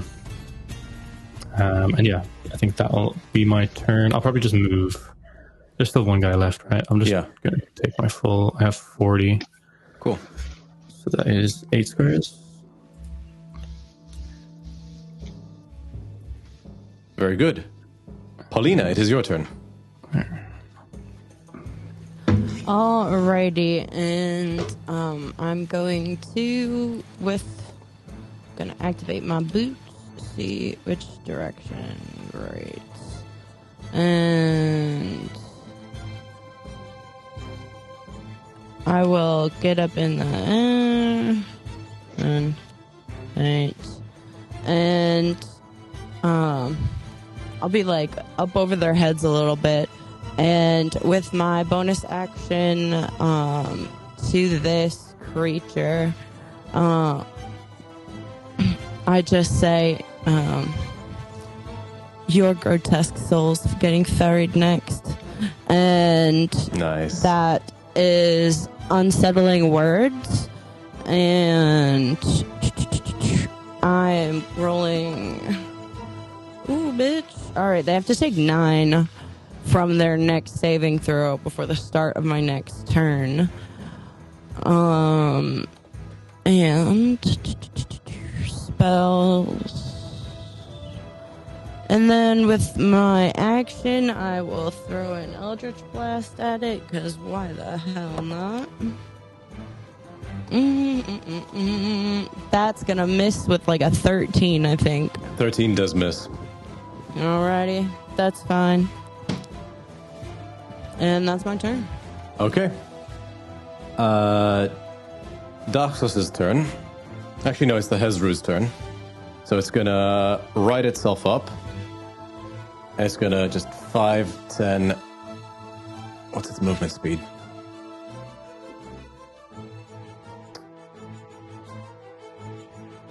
Uh, 15. That's all it can really do. just no regard for its own well-being, is gonna like rush forward. Does not have a ranged attack.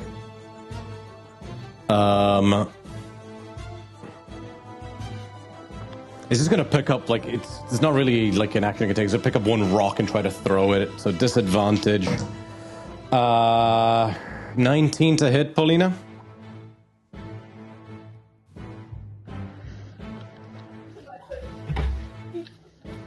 Paulina? Sorry, I was muted. Yes, that is probably going to hit. We'll call that a D6, which 2 on the die plus 7. You take 9 points of damage. It's just like the rock collides with your head, but it's not a ton of damage. Intercept that? Yes, you can. Okay, so I'm going to reduce the damage by 15. Damn. All right. Cool. Oh, thank you. Now it is Doxel's turn. He's going to fly his full 40 feet. About here. Let me just check the radius on something.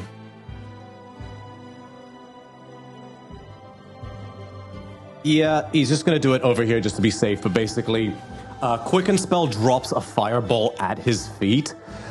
He needs to make a dexterity saving throw. At disadvantage, -9. Not at disadvantage. -9.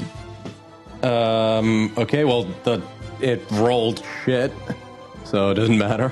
It takes the full 8d6 damage. Yes. Fireball. Oh.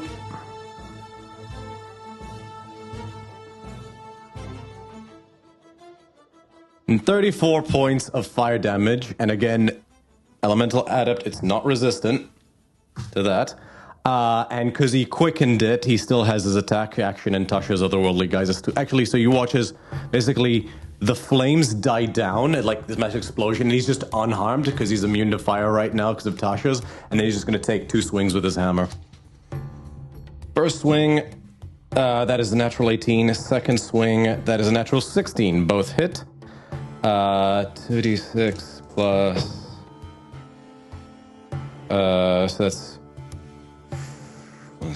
So that's 9 plus 7, 16. Second hit, 3 plus 7, 10. So 26. This thing's looking really rough. It is not quite dead, but it's looking really rough.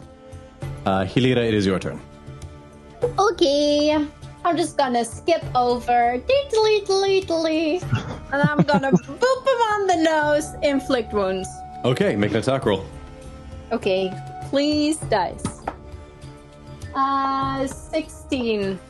16 just hits. Yes! Okay, so how many did I do? Wait, let me check. I did that second level, so 4. 1, 2, 24. Threw one right out of my box.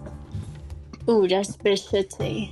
10, 11, 14! How do you want to do this? Nice. Yeah, so I'm just gonna boop his nose and like just black necrotic energy is just gonna spread out and I'm just gonna That go, is so you. oops. Alright. You just boop. And it's just like Voldemort style, just crackles and withers away. Nice. Combat is over. I'll unactivate the map. And like when the dust settles for a moment, access will like go back to normal. But the soldiers will like hesitantly walk up to you. And like whoever seems to be the captain looks to you all and says, "I don't know who you are, but thank you." Tell us what happened here. Oh Jesus! Oh yeah. Points to the mangled like corpse of the human. Crazy old man went to retrieve his daughter's remains. The Eldama went to help, but they must have got caught in the... was set upon as well. We went after him and we came across the carnage. The Odama was dead, and so was the man. And then they got us too. Do you know who the man was? Or the Yes, his child? name is Marcos. He's from Idea. Oh, okay, Marcos. Anyone know Marcos? He's a citizen. Are you new to this town? Yes. We have just arrived. We're obviously not. Welcome to Dymidos. Hi. Welcome to hell. Yes. Yeah, seeing as we just you- got you out of a big Do you pot. mean that I think, literally or figuratively? Yes. I think he meant it literally. Well,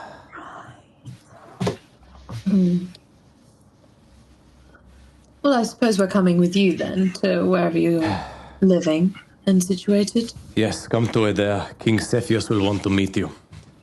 Come on. He like gestures his shoulders. The remains, they belong in Idea. And you watch them carefully pick up the remains of the man as well as the celestial creature. What was that before it? Well, But the Odama, I said, it must have... I'm sorry. The I Odama wasn't- would be our like servant, like they're almost like angels, somewhat. Aha, and it's dead. Yeah, like you see like a mangled body. So Okay. it didn't. I thought. I thought these ones, when they died, they back to whence they came. Fiends, yes. Celestials, no. Oh, they just die, huh? Question, does it have a mouth? It does not. God damn it. Does it have a skull? It's in several pieces. Like you barely recognize like a piece of wing and stuff like that. Damn it, I want to cast Speak with Dead. Is there like a stray feather going? Yeah. I mean, you can make a sleight of hand check. She's just gonna reach down and pick one up. Look, one of the soldiers go, I don't, and like the captain's just like, don't bother. Thank you. I still pocket it. Right. Come with me. And they carefully gather the remains of the Odama and of Marcos. I'll offer And- to help carry anything if necessary. Yeah. And so begins a hour-long walk. Bleh, gross. Walking on The, land. She says this 2 minutes into the actual walk. Yeah. She's like, this sucks. Let's go back to the water, guys. Oh my god, you're an actual Magikarp. I don't know what that is. That feels like a slur. You know what Sounds it like- is. Sounds like some sort of musical instrument, no? Magic harp. Oh, Could use that. Aw. that, yeah. Hey. You're right. Take a D4 inspiration for that, Patrick. Oh, All right. As we're walking, I will say that Dyson creates a kind of spectral healing spirit as they're walking to heal themselves up. However, the healing spirit seems to be a young, androgynous-looking satyr child with Satyr? kind of centaur child Double with checking. like the even though you can't quite tell color The through third brother. you can't quite tell color through spectral forms. You can kind of see there's like a little orange tinge to the hair. Perfect. And after about an hour, you basically crest through the lands and you spot here and there like little patches of forest. That again seems to be holding up, but the rest is like, actually, let me get the ambience ready. I had something for this.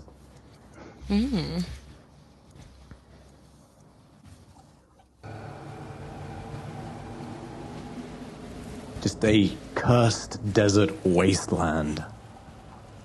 Just sickened yellow and like desiccated trees. And again, the forests that you see, just patches here and there, just seems like areas of it's almost like areas of a body that haven't succumbed to infection yet. But as you crest this hill, on the sort of like steps of like the sort of more central mountain area of the island that you sort of move aside, you see on the coastline a resplendent city. Completely, like patches of it completely impervious. Like the area around the city is completely impervious to this aridness. And the city itself encased in a massive golden dome of energy. Kilometers wide. Come. Welcome to Idea.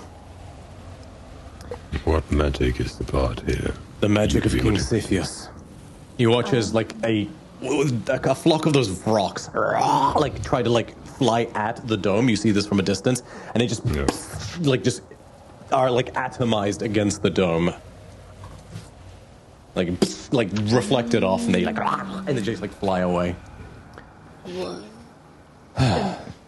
So, how many Celestials are here? There aren't many left. Oh, good. I mean, no. How many? The fuck does that mean? Well, no. I gotta look to Jason. She's like, Jason, you know how we met wasn't on the most favourable of terms. Yes. I don't exactly have the best history Okay. with those of a Yep. That holy does- nature. That does Not track slightly surprised. more. All right. Well, hey. She does her best. Yeah. She's just gonna as they're like walking towards the city, she's just gonna shuffle slightly behind Daxos, maybe slightly, but like try and angle us up behind like Jason and Daxos and Tobias and stuff. She's like, this group of larger gents as they're walking by, she's like, this is a good place for me to not be seen. All right.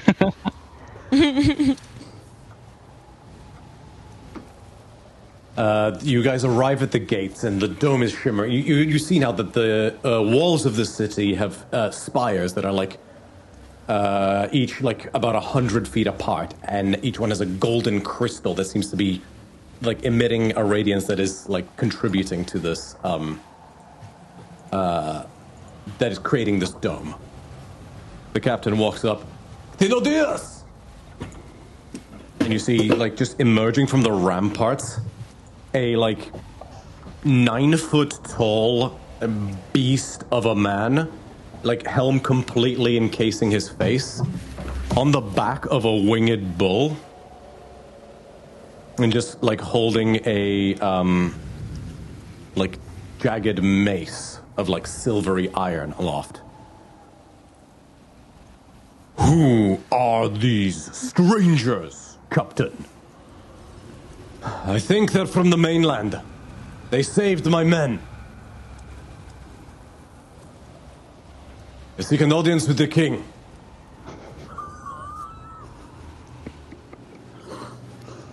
She just doesn't stop waving. Yeah. You know, Keep waving until someone waves back. just the like sort of like black holes in his helmet, like where like the man underneath like isn't invisible. Just like regard you all for a moment. Open the gate.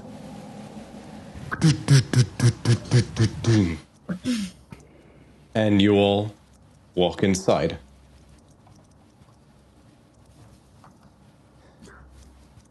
And do I have a...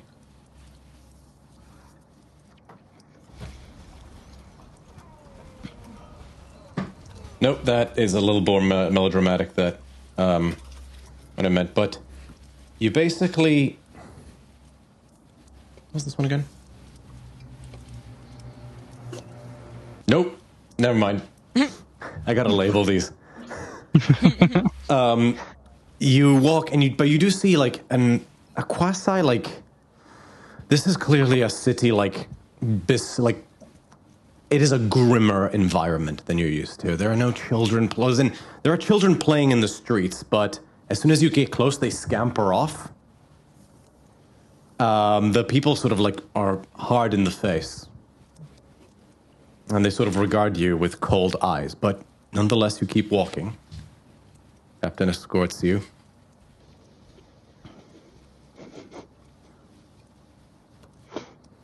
You see various different posters depicting a like resplendent man with a like curated beard and long hair, a crown atop his head, 6 wings on his back, holding a sword aloft, and is like King Cepheus protects. You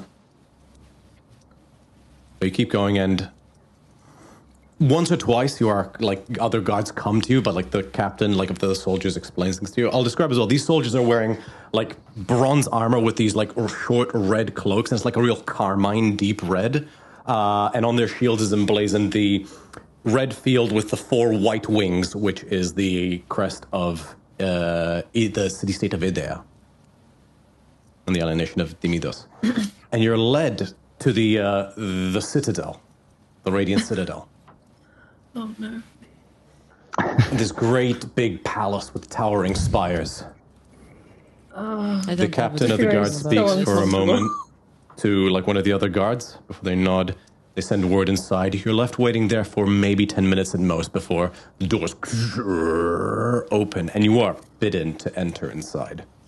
Before we go in, I'm sorry, go ahead. Sorry, I just wanted to know how big the castle was. It is a large palace.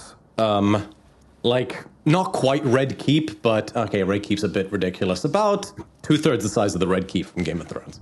Okay, I'm just gonna lean towards the girls and go, he must be compensating for something. I knew that was coming. But there are these beautiful towers of gold and brass and white marble. And as you step inside, there's this enormously long hall. At the end of it, this great radiant throne. And there's the same man you saw on the poster, sitting atop it, his 6 wings folded against the throne. These don't look like party people. Yeah, no, there is a somber air here. You see a myriad of these other guards in these carmine-colored cloaks standing at the ready. Maybe they I don't don't like think we party should here. be here. The soldiers that are with you escort you to the front. You see the man has sort of sat by his side in advisor role, a tanned gentleman like in his like 50s with like a short like trimmed beard, slicked black hair and like purple robes, and he's clutching a staff that's like a black iron that twists. Gale of Waterdeep. Avery. Fucking behave. Like Gale of Waterdeep if you were Brazilian. Oh, fuck. I'm straight and that got me. Damn. We are Bigger demographic. Bigger demographic. Okay, baby. Yeah, Gale of Doesn't Waterdeep like played by Lucy's hair. Rodrigo Santoro. Oh, Stop talking. my mouth watered.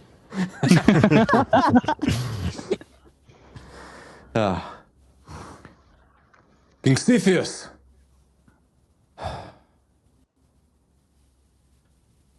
These are strangers to the island. They say they come to help. The king like sort of just motions with a hand, and the guards nod and take their leave.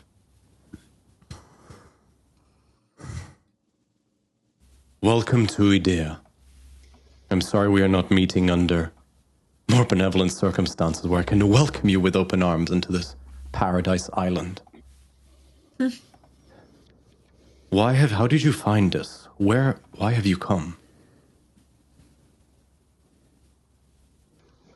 Oh, the feeling Found one of ain't your saying boats. shit. Found one of your boats. King smiles. Oh, yes. We warn many not to risk it. The fiends alone would pick them off. Never mind the Siren Sea, and yet still people try. And it breaks my heart every time. We saw Insight smoke. check. Sorry. Make an insight Yeah, check. bitch. Literally. He said that in a sussy way. My passive's 20 if that helps. You don't pick up anything. 26. You don't pick up anything. Mine's like 19.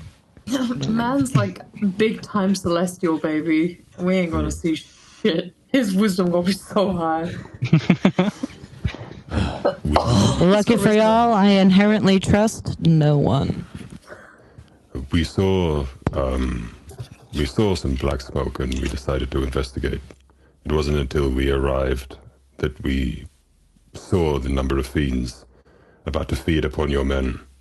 We acted as we do, and he kind of gestures to the we as the group. We try our best to help where we can. Okay. Whatever it is that is happening here, we have no previous knowledge. Please enlighten us. How much do you know of Dymidos' history? How much do we know of Dymidos' history? What's the You know that when they basically acted neutral during the Theros-Syrian war, and that like alienated them from the entire mainland, and so like no one would trade with them or.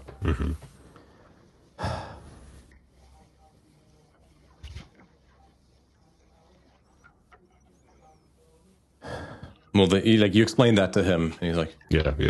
He also like takes a moment. He regards Daxos and Eudaphili. He like cocks his head.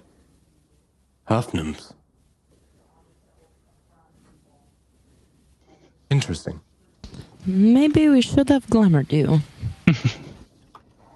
No. It's fine. It's fine. He says no more on the matter, but he just like he finds that noteworthy. Is their presence going to be a problem here? No, of course He's not saying that as like an interrogation. He's saying that in the sense of like, is this going to be a big red flag for Of course the not. party? This island was once a haven for celestial creatures and creatures of Nyx. 'Tis only since this incursion happened that they valiantly fought and fallen by our side as we tried to repel this infection.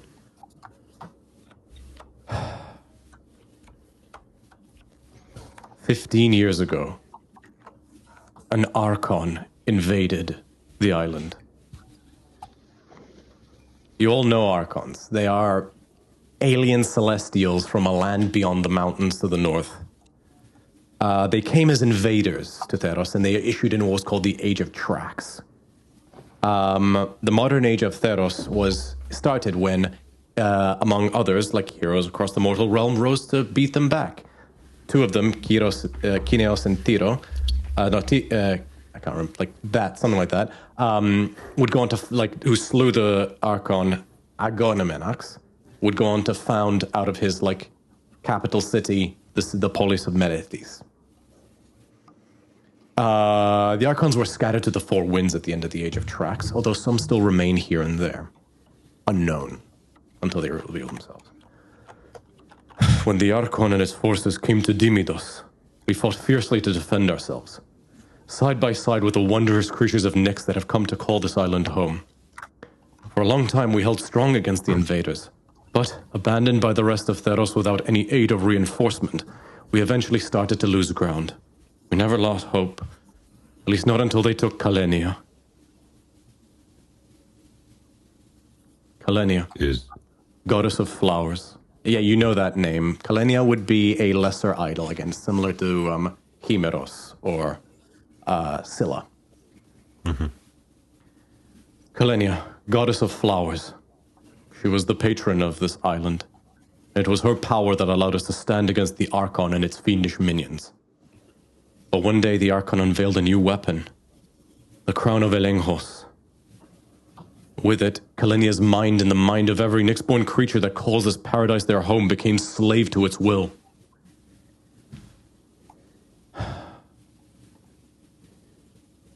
I have no right to ask this of you, but I need your help.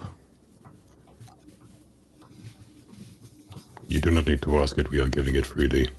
Thank you.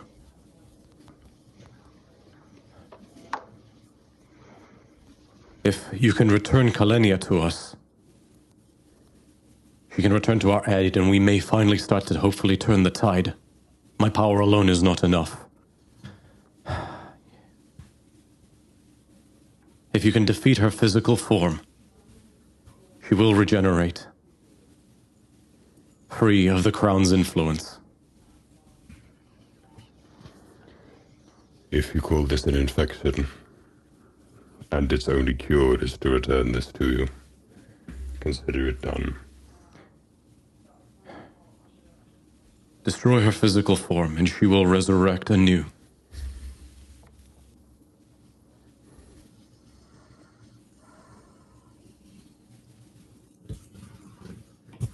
Do you know where she was last seen? I know of her location, yes. I can send my Archmagus Lethos and my 6 finest Inquisitors to join you.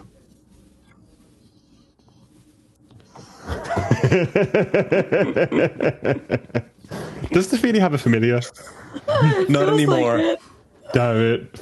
oh. Baby, stop.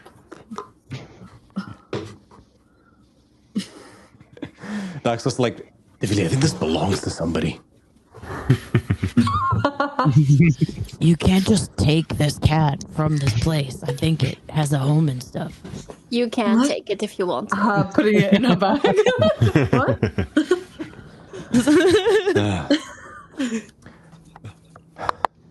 Lethos and my 6 finest Inquisitors will accompany you. The forest is only 6 miles from me there.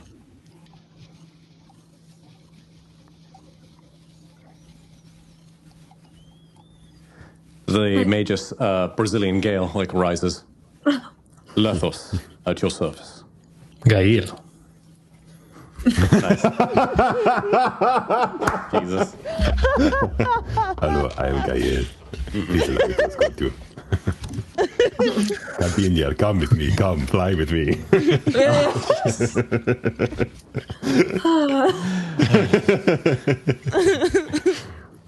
I will shake his hand. All right. And the king stands and he clasps your hand and he shakes it. Oh no, sorry. Confused. Lethos shakes your hand. We meant the hot guy, not the king. I was going to say, I like Sorry. the idea of the king being so sure of himself. As I put my hand out towards him, he just goes, "Oh no, me first." Okay. I'm king. Is there anything you require before we have to undergo this voyage? Do you have a carriage? Ophelia hates walking. I do. We some can mobile fish. provide a chariot. Cool. I'm not pulling it. I would never mean to cause such We offense. didn't ask, Jason. I'm sorry, I'm still trying to learn humor. All right. Unless anybody would wish to say anything else.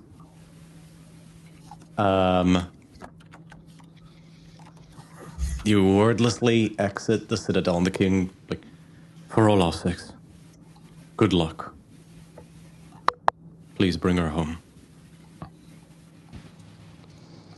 All right. As soon as we get out of earshot, out of the walls of that place, are we given a contingent? Are people following us? Do they where do they drop us? Oh yeah, so basically you see these 6 soldiers, they look more heavily armored, helmets that completely encompass their face. Red plumes, cadmium, dark red plumes, cambium, dark red cloaks. No shields, just twin swords at their hips. Twin copuses. Because of my background, can I just do a quick once over with them to run some drills, not full drills, but effectively it's addies, all that kind of stuff to see how obedient they are to following our orders. Almost like automatons. Yeah, beautiful. It's almost a bit scary. Yeah, fantastic. And I look to the party and just We can definitely use them. The finest the cadmium core has to offer. There's Finest Lethos. indeed. Very well. Shall we get on with it? And you are led back out of the city. There are people, now that they see you with the Archmagus, they seem to, be cheering you and, ushering you onwards. It's thank you, thank you. Save us. Save us from the blight. Thank you. And, all the, and the people seem to be regarding you highly. And you Well, they turned on a dime. and you step back out. It's going to be another couple hours walk, although, or like chill in the chariot, depending on who you are in this group. Does anybody wish to do anything during this time? I think Justin will be on consistent lookout for more winged beasts and creatures just surrounding or in the distance. Make a perception check. Okay. I'll also be like walking, Can I help him? next Yeah. to the carrots and keeping an eye out. Am I getting help? Yes. Do I roll with advantage? Yep. You got to Oh, baby! Oh, wow. That is a perception. Oh, God. That is a 17 plus 15, whatever that ends up being. Nice. 32? Yeah. Yeah. You see that you're at a table and there Yeah. are giants around you. You see very little. There's a few flying things in the distance, but your journey is you are unaccosted. You do see in the distance at one point you make out a vaguely humanoid form. This is like 500 feet away. Its jet black leathery skin is pulled tight over its gaunt frame and has a curved hoard protruding from the back of its elongated skull. It currently seems to be in the process of chewing on a bloody bone. A moment later, though, it notices you all after turning and immediately scampers off quickly. They know we're here.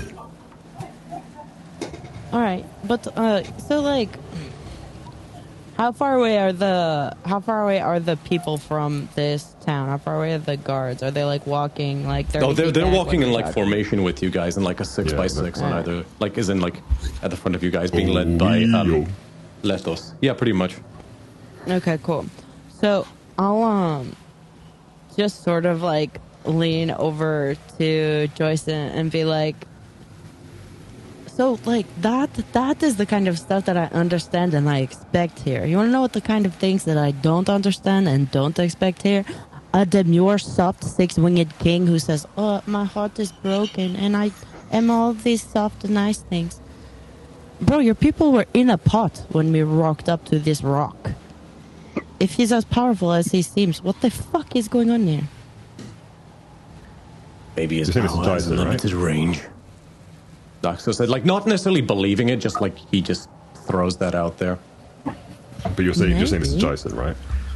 Oh, Yeah. sorry. I'm just never saying mind, it forget I said quietly. anything. I'm No, no, just no, saying that's it fine, no, quietly yeah. to our own party members, making sure Oh, that to the party. yeah, yeah. to like our own people who are around here, out here. I don't know who's out watching, but like I know that some people would be outside, so I'd be saying it quietly enough. But just everything about that's sort of rubbed me the. Something's wrong. Sometimes a king may act upon themselves as a father to their children, their subjects being such. And sometimes a father does not need to be violent or vicious in order to protect their people.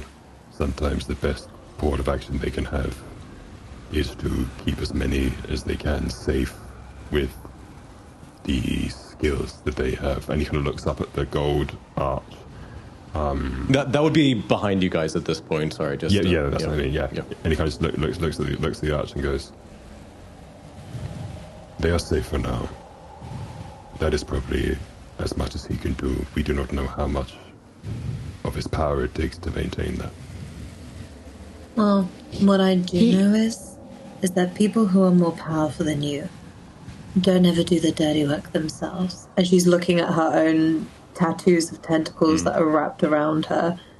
And for like a soft moment, you see that they are like wrapped around limbs and wrists. And she kind of frowns slightly and goes, Celestials are the worst for it.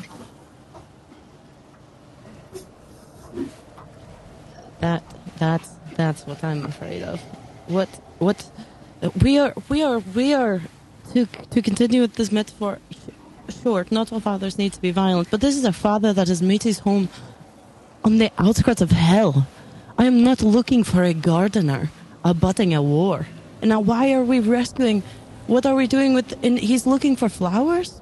What is going on here? With his perception None of check these that he things made, make sense. Lethos at this point hears this and says, the vast majority of the king's power goes towards maintaining that dome. In greater incursions, he flies out to meet the foes, and he slays them. But his power is lesser and lesser with each year. We're not looking for flowers, we're looking for a god. The connection that your king has to this god, it is as legendary to your people, is it not? Of course. Kalenia, in many ways, is this island. If you were to consider him a father, would you then consider her a mother? In a way. And would you consider their bond paternal? Some might say that. Cepheus was once a mortal man. His blessings elevated him. Jason looks at the party and just kind of goes, sometimes a man's strength is based off of the strongest woman behind him. We don't know how far that woman has gone. And we will do our best to bring her back. And at this point, desert gives way to forest. Just walks into a tree. Aren't you from this place? Yeah, no. Sorry. And... Nope, sorry, wrong one. That was really nice. Nice forest. Wrong one. Pretty. Super ethereal. Very demure. Oh my god. For cutesy. You know what, actually, I think that is correct. My apologies. You do see, so yeah, this forest, it's a complete clash. Like, it's not like, oh, there's like phased, return to growth. It's like desert, lush. Yeah. Almost as if it's Florida. like holding out against it. Florida. Kind of, yeah. You walk, not that long, maybe 20, 30 more minutes. We are here. This was the only clue we have to her whereabouts. And he points, and you see in the middle of this little clearing, this little glade, a pond with crystal clear waters. At the that it can't be more than 30 feet deep at the bottom, and maybe like 50 to 100 feet wide at its widest point. At the apex, at the start of it, like at its tip, there's a large stone protrusion that has like a stone bowl and a crackle of blue fey fire constantly burns. Its light shines out brightly throughout this glade clearing, illuminating all the way to the bottom of this pond. What do you guys do? I think Defile was not excited to go into the woods, into the desert, then into the woods, very out of her element. Then I think as soon as she sees the pond, she's just naturally gravitating towards it. And I think just have a quick glance and see if she could spot anything at the bottom of the water. Mostly then if she can see any sort of shape, she can then call over the people with better eyesight than her. Do you swim down or do you...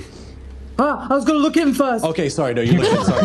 Yeah, Sorry. I was going to say. I was like, Whoa. damn. You can look, so you can see all the way to You the fucking bottom. brave. You can see all the way to the bottom. You see just flat, almost like river stones at the bottom. You do notice though that one is much larger than the others. I'll go take a look. Because I think I'm the only one who can breathe underwater. Be careful. Unaided, yes. Nothing happens to you. You swim to the bottom. It's quite pleasant, actually. Nice, crisp, fresh water. As you look closely at this larger flat stone, you notice a little twinkle of pixie dust across it. That seems to be that same greeny blue color as the flame outside. like, Stuck even in water. run her Powerful shit. fingers along it. Yeah, you just run it. It just feels like a smooth stone. The little glimmering, like almost like pixie dust sparkles, like shift slightly as you move it, but never going away entirely. Is it heavy? Can I pick it up? It's like it's a boulder. It's like a 20-foot wide stone. Sorry, like a 10-foot wide stone, like flat 10 foot stone at the wide? bottom. Okay. Well, she's gonna try standing on it for a second. Like, Yeah, put some easy weight enough. down on it. Feels solid. Does anything happen? Nope. All right. Then she's gonna cast Big B's hand to try and lift it. Grab it, like try as you might. It seems to almost magically resist you, almost as like it's lodged in place and immoving. They should swim back up to the surface after that fails. Mm-hmm. I should just say, hello, have you got one of those, dispel magic-y thingies that you did earlier? There's this big rock. It's very shiny. It's got like dust in it that looks like that. Ooh. It won't shift. Lethos. You want to take that one with you? That seems like literally the worst one you could pick. Lethos steps forward. No avail. Doesn't feel possible. Kalia's power is still great, apparently. You can't do it with that attitude. Well, now I want the rock too. So Right now, I want to move the rock. I have to have that She rock. just like, I just want the rock now. Was there anything about the rock, Defili? It was shiny. It was Shiny. something like a pixie dust Pixie dust. that looked like the flame. He eyes the fire for a moment.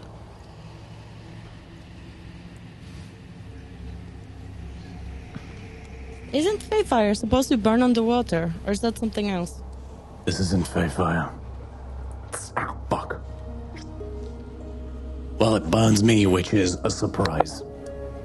So it seems like it's more special than the fire that you're made of, fireman? One may say. That is what I was implying, yes. Wonderful, thanks. But She can't even be too mad about anyone sassing her husband because she's like, that's kind of funny. shrugs his She shoulders. just gives him a very sympathetic pat on the leg as she's like leaning out from the pond. So is there no way to harness this fire if you cannot touch it? Are we sure we need to harness it? I genuinely do not know why I'm asking the question. He said it was the same. The fire was the same color as the sparkling dust on those stones. Yes. Mm-hmm. Oh, what if I have to douse it? Give it a go. All right. Oh, me She'll- tossing the fire. She's gonna be like, yeah, and then just kind of you'll see she kind of maybe goes a bit too hard on this, and at will, so she casts this water spout. So you see she starts basically like swirling her hand in the water, and this water spout comes up, but it's kind of a bit big. And you see her just basically just create this very large spout of water that she just throws at this very small Just flame. like, with a face of resignation, Daxos gently nudges you, Paulina, like 5 feet that way so you won't get caught, but resigns himself Thank to you, his thank you, face. It's like an Iron Giant, Dean. Like, and you snuff out the fire. You turn and the stone is gone. And like the water just drains down into the hole. Luckily for you, Defili, Oh, it stops, like the water stops at like the cusp of the hole. So now like the pond is like empty and you're just like in like the hole. She's like trying to hold on to the sides, like Where did the water go? down a hole. It went down a hole. Are you okay? I'm fine. Do you need a I'm not in the hand? hole. She kind of looks up from the bottom of the pond and she's just like, You okay? I think we need to go down the hole. Right. Who's good at holding their breath? We all are, and I am going to look to everyone and cast water breathing. Oh, Nice. hey, baby. Thanks. You Can hear it him get the say Inquisitors as something under well his- and the mage? So it's 10 people total. So we have how many in the 6. party? 6. So 4 more. Okay. Be even less than that because I can breathe underwater anyway. Oh yeah, Okay. yeah. So 5 more. We'll get Hot yeah, Gale so- and a couple others. Yeah, yeah. So Get Hot Gale! So you can grab Doxos as well. Doxos and Hot Gale. The Inquisitors will like. Nice. There's 2 Inquisitors who will just forego it, and they just like wordlessly like Yeah, shrug. I'll give them like a military responsibility. Like you are here on watch. If anything happens, you are to make a noise or to call us in any way. I don't care if that is to shout. I don't care if that is to scream. Letho says, "Nonsense. They come. We're going to need every ounce of strength we can get. They'll be fine. They're trained Marines. They can hold their breath." Okay. I give a pointed look to everybody in my fucking party. It's not subtle at all. You just hear in your head Heliora going, right? That's what I'm saying! Why do I feel like I'm like still in the bottom of the pond? All she gets is like Paulina leaning over the edge to give her a pointed look Yeah. from over the edge of the pond. Be like, you are the only one that's on my level. I saw how hesitant you were walking like, into it's that like dome. the Spider-Man Me kiss. and you, It's baby. Like, you just see her coming down from above. I do not trust these people. Cephas entrusted us to guide you and to keep you and to aid you.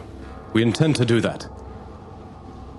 A little bit of water is no matter for them. What am I saying? Look, if it's that important, he like fishes. He's a wizard, so he fishes through. Give me a moment. I'll have to ritual cast it, but he'll ritual cast like. Little pressed for time, but it means that much to you. He will ritual cast.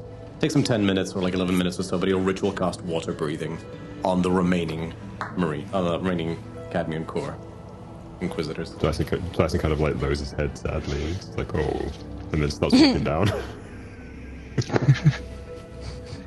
No, I'm grateful. I didn't want to take the time, but very well. And easy enough. Crap. You all pour into this pond. Who's leading the charge? I probably insist on going head first. I'd probably go after Gladly. him. Probably go I after feel him. like I've led the charge enough with this. I nearly got sucked down a hole. Yeah, I'll put myself like right in the middle if it's possible. Very well. I'd ask two of the guards to come up beside me and flank on either side of They me. flank you wordlessly. They just swim forward. Operation Human Shield is in effect. Have you ever heard of the Emancipation Proclamation? I don't listen to hip hop. South Park reference. But you swim down, and it's like 500 feet down before it comes up again. And this narrow tunnel finally opens up, and you see a beautiful coral reef. Tefila, you want to see this? Oh yeah, she's swimming up. Yeah. She's very excited. And you see almost like her hair, Yeah. her hair is bioluminescent at the tips, and you see that it almost like just flows into the water itself. Like there's no end to it as she's moving in, and the only way you can see what is attached to her skull is just the very soft like glow of that bioluminescence from her scalp. She's very And- excited by this.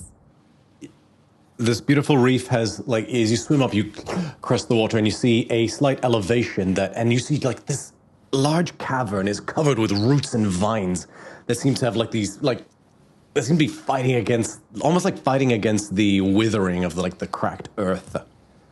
But within the water itself, the reef is glorious, but the cavern itself opens out wide and you see another tunnel that leads into the beyond. I have to leave the water. I trust us. We can come back here after. Yes. Okay. You have a sense of the divine to you. I was thinking the same. With that sense of the divine, could you potentially divine sense?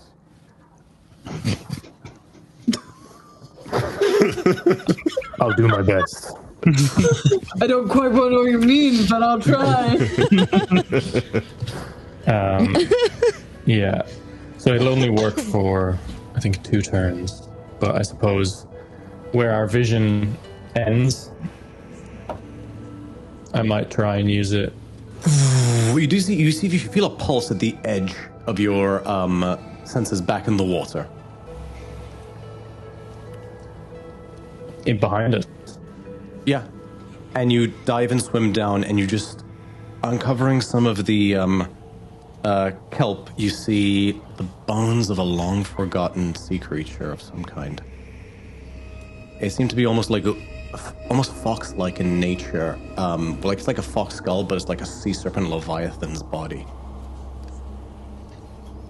Okay. This is all that I pick up on the divine sense. That's all you pick up. Well, okay, so I forgot. Like that's all. Like in terms of like a potential creature or like what was a creature.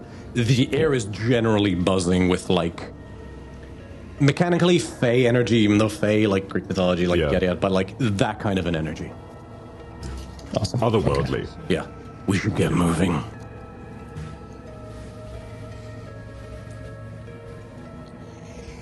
Nothing that is cause for concern yet. Just some remains that have been here for a long time. I had no idea, I had no idea this was down here. You mean that none of you have ventured out this far? We didn't, There was a big rock in the way. That is true.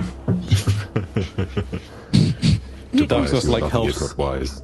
one of you, like one of the other out of the water. The the inquisitors just like of their own like just get up and like get into the standing position wordlessly. Onward, I guess. Question. Do we know what the goddess of flowers looks like? Make a religion or history check. I choose history. Natural 1.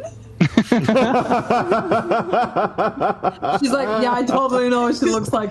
She's gonna be so She looks pretty. like a flower. A big flower. Yeah, you're No, picturing Hilary that. just points to the wall and is like, that's her. I was What's like, that no. boss from Cuphead? What's that boss from Cuphead that's like the sunflower? That's what you're picturing. Oh, God. Scary. We get a musical number, too. Okay. And I don't think about other gods. Only the best god ever. you know it, and Paulina, in your head, you also hear, "Be careful, my dear." Oh, so okay. For clarification, above table, it's a more general. Just be careful, like in like a. You're clearly walking into danger. You guys are just like so untrustworthy. The fact that your own patron, your own god can be like, be careful. You're like, I knew it. There really is. I swear to God, he's in on it. I don't trust that celestial. I don't trust Paulina's that the type celestial of- king. I'm sorry, okay? Paulina's the type of girl to be like, who the fuck is alarm clock and why is she calling you at 7 in the morning? No, I'd be like, why do you need so many alarms? Why do you have 5:45, 5:46, 5:47, and 5:48? Violet, that is like how she lives. Oh, that's how I live too, which is why I'm suspicious as fuck of it. Okay. I can't get over Paulina just being like, I knew it, and her God being like, no, not like that. I had to pull your actual creator. I had to go, her god. I had to go talk to her actual god to be like, no, above table. Yeah. Go, Paulina, fight him. You got this. I believe in you. And none of us It's right there.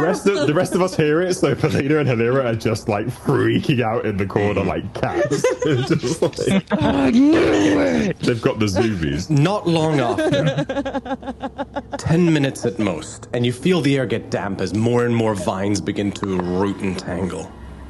But the tunnel opens up eventually. And you see Oh, sorry, I lost my place. And you see that the tunnel opens up to a large subterranean grove. You see dozens and dozens of ancient-looking stones covered in glowing glyphs and vines, stacked to shape walls and doorways, all arranged in a rough ring, with some set apart from the main circle, creating a complex pattern. At the center, you see a single large floating stone, shaped like a crescent moon, and floating within its crescent a sphere made of black stone that is carved with glowing blue spiral symbols. Standing in front of it, you see a 12-foot-tall woman. A mane of red hair arranged in hundreds of braids falls down her back, perfectly framing the curved branches growing out of her head in a formation that resembles both horns and a crown. Her dress is made entirely out of leaves and is rife with blooming flowers of every shape, size, and color. She regards you with glowing green eyes. She's a redhead with green eyes. Guys, please let me have this, I beg you. I may have been too hard on this entire island.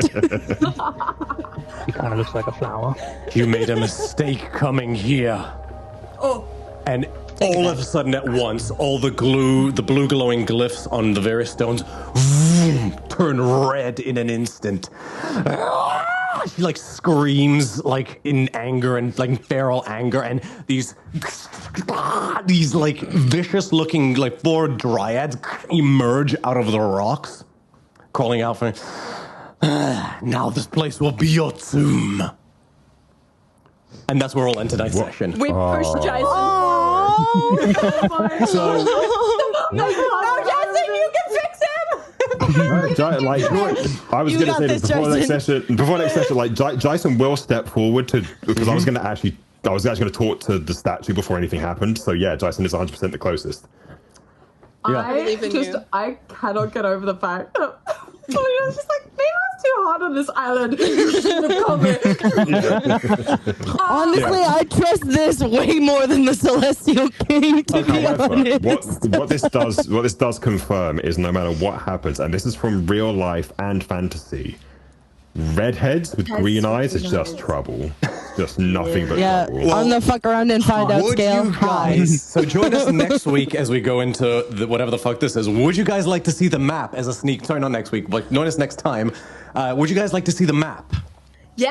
Yes, please. Okay, let me just. I want to see my future wife. Oh, I'm so sorry. That was from all the seawater that you. So this is what you guys are. This is what you guys are staring down. Let's have a look. Let this. Gonna zoom in on Kalenia for a second, just so everyone can see her. I was gonna say, where is she? There. A little forward. You see the big green? Yes. Oh. Going to give a huge shout out to Keora, who I've collaborated with before, who's a really cool content creator. They made Kalenia. Not because I asked them to. This isn't a collab. She is just a complex woman. It's fine. Oh. Are those her titties? Does the feeling says that out loud? No, I'm kidding. And that's where we stop. Yeah. Title of the episode. Okay. Yeah. Straight in. I was like, I would shot. Join us next time on Splintered Prophecies as the party wades into whatever comes next. Thank you to anybody who tuned in. We do so appreciate it. Thank you to my wonderful players who I'm just having so much fun with. Speaking of, starting from the top, Jordan, would you like to share anything about yourself and where these folks can find you? My name is Jordan. I might possibly have an idea for something that could eventually become another game on stream, maybe, but that's about it. Boo, you tease. Yep. We love to see it. Watch the space. Ree, take it away. Oh, sorry, I got thrown off because I just remembered we haven't taken a long rest, have we? You know you have not. Oh, a short one. Cries. A short one. Also, okay, says the carriage ride. All right, I will. Yeah, the carriage ride. Well, the carriage I will say ride you was guys good. had like the short. So Short? short rest. You guys can say it like short rest. Yeah. You guys could have taken I sort of like fast forwarded a little bit with the whole like leaving the city, but you guys could have taken a short rest before you left the city. Oh, fuck yeah. Nice. Spell slots are back, baby. Anyway, hi, I'm Bree, also known as Relentless on TikTok, Instagram, and Twitter. You can find me making content over there for those. And you can also find me over on another Greek campaign, which will be starting up either next week or the week after. Someone will DM me. Where I play Dungeons and Demigods over on Madeline's Twitch. The link is in the link tree in my bio and any of those spaces. But yeah, come and watch. We play Percy Jackson campaign. I am a child of Hephaestus. It's very fun. But yeah, that's me. Nice. I'll tell you what. I'll say, Patrick, take it away. Whilst you're taking it away, let me pull up Madeline's channel and I'll drop a share in the chat as well for anybody maybe out there. Awesome. I have been Patrick. If you are in need of some music production, you can find me on Instagram at patrick.odo. I'm venturing into doing some more fantasy-themed medieval, maybe video game music. So if anyone's looking for that kind of stuff, get it while it's hot. Nice. Virla, tell these fine folks about yourself. Hi, I'm Virla, and I play D&D sometimes. You can find me also on Instagram. It's Virla.Louise with an E at the end, and that's me. Perfect. Alex, take it away.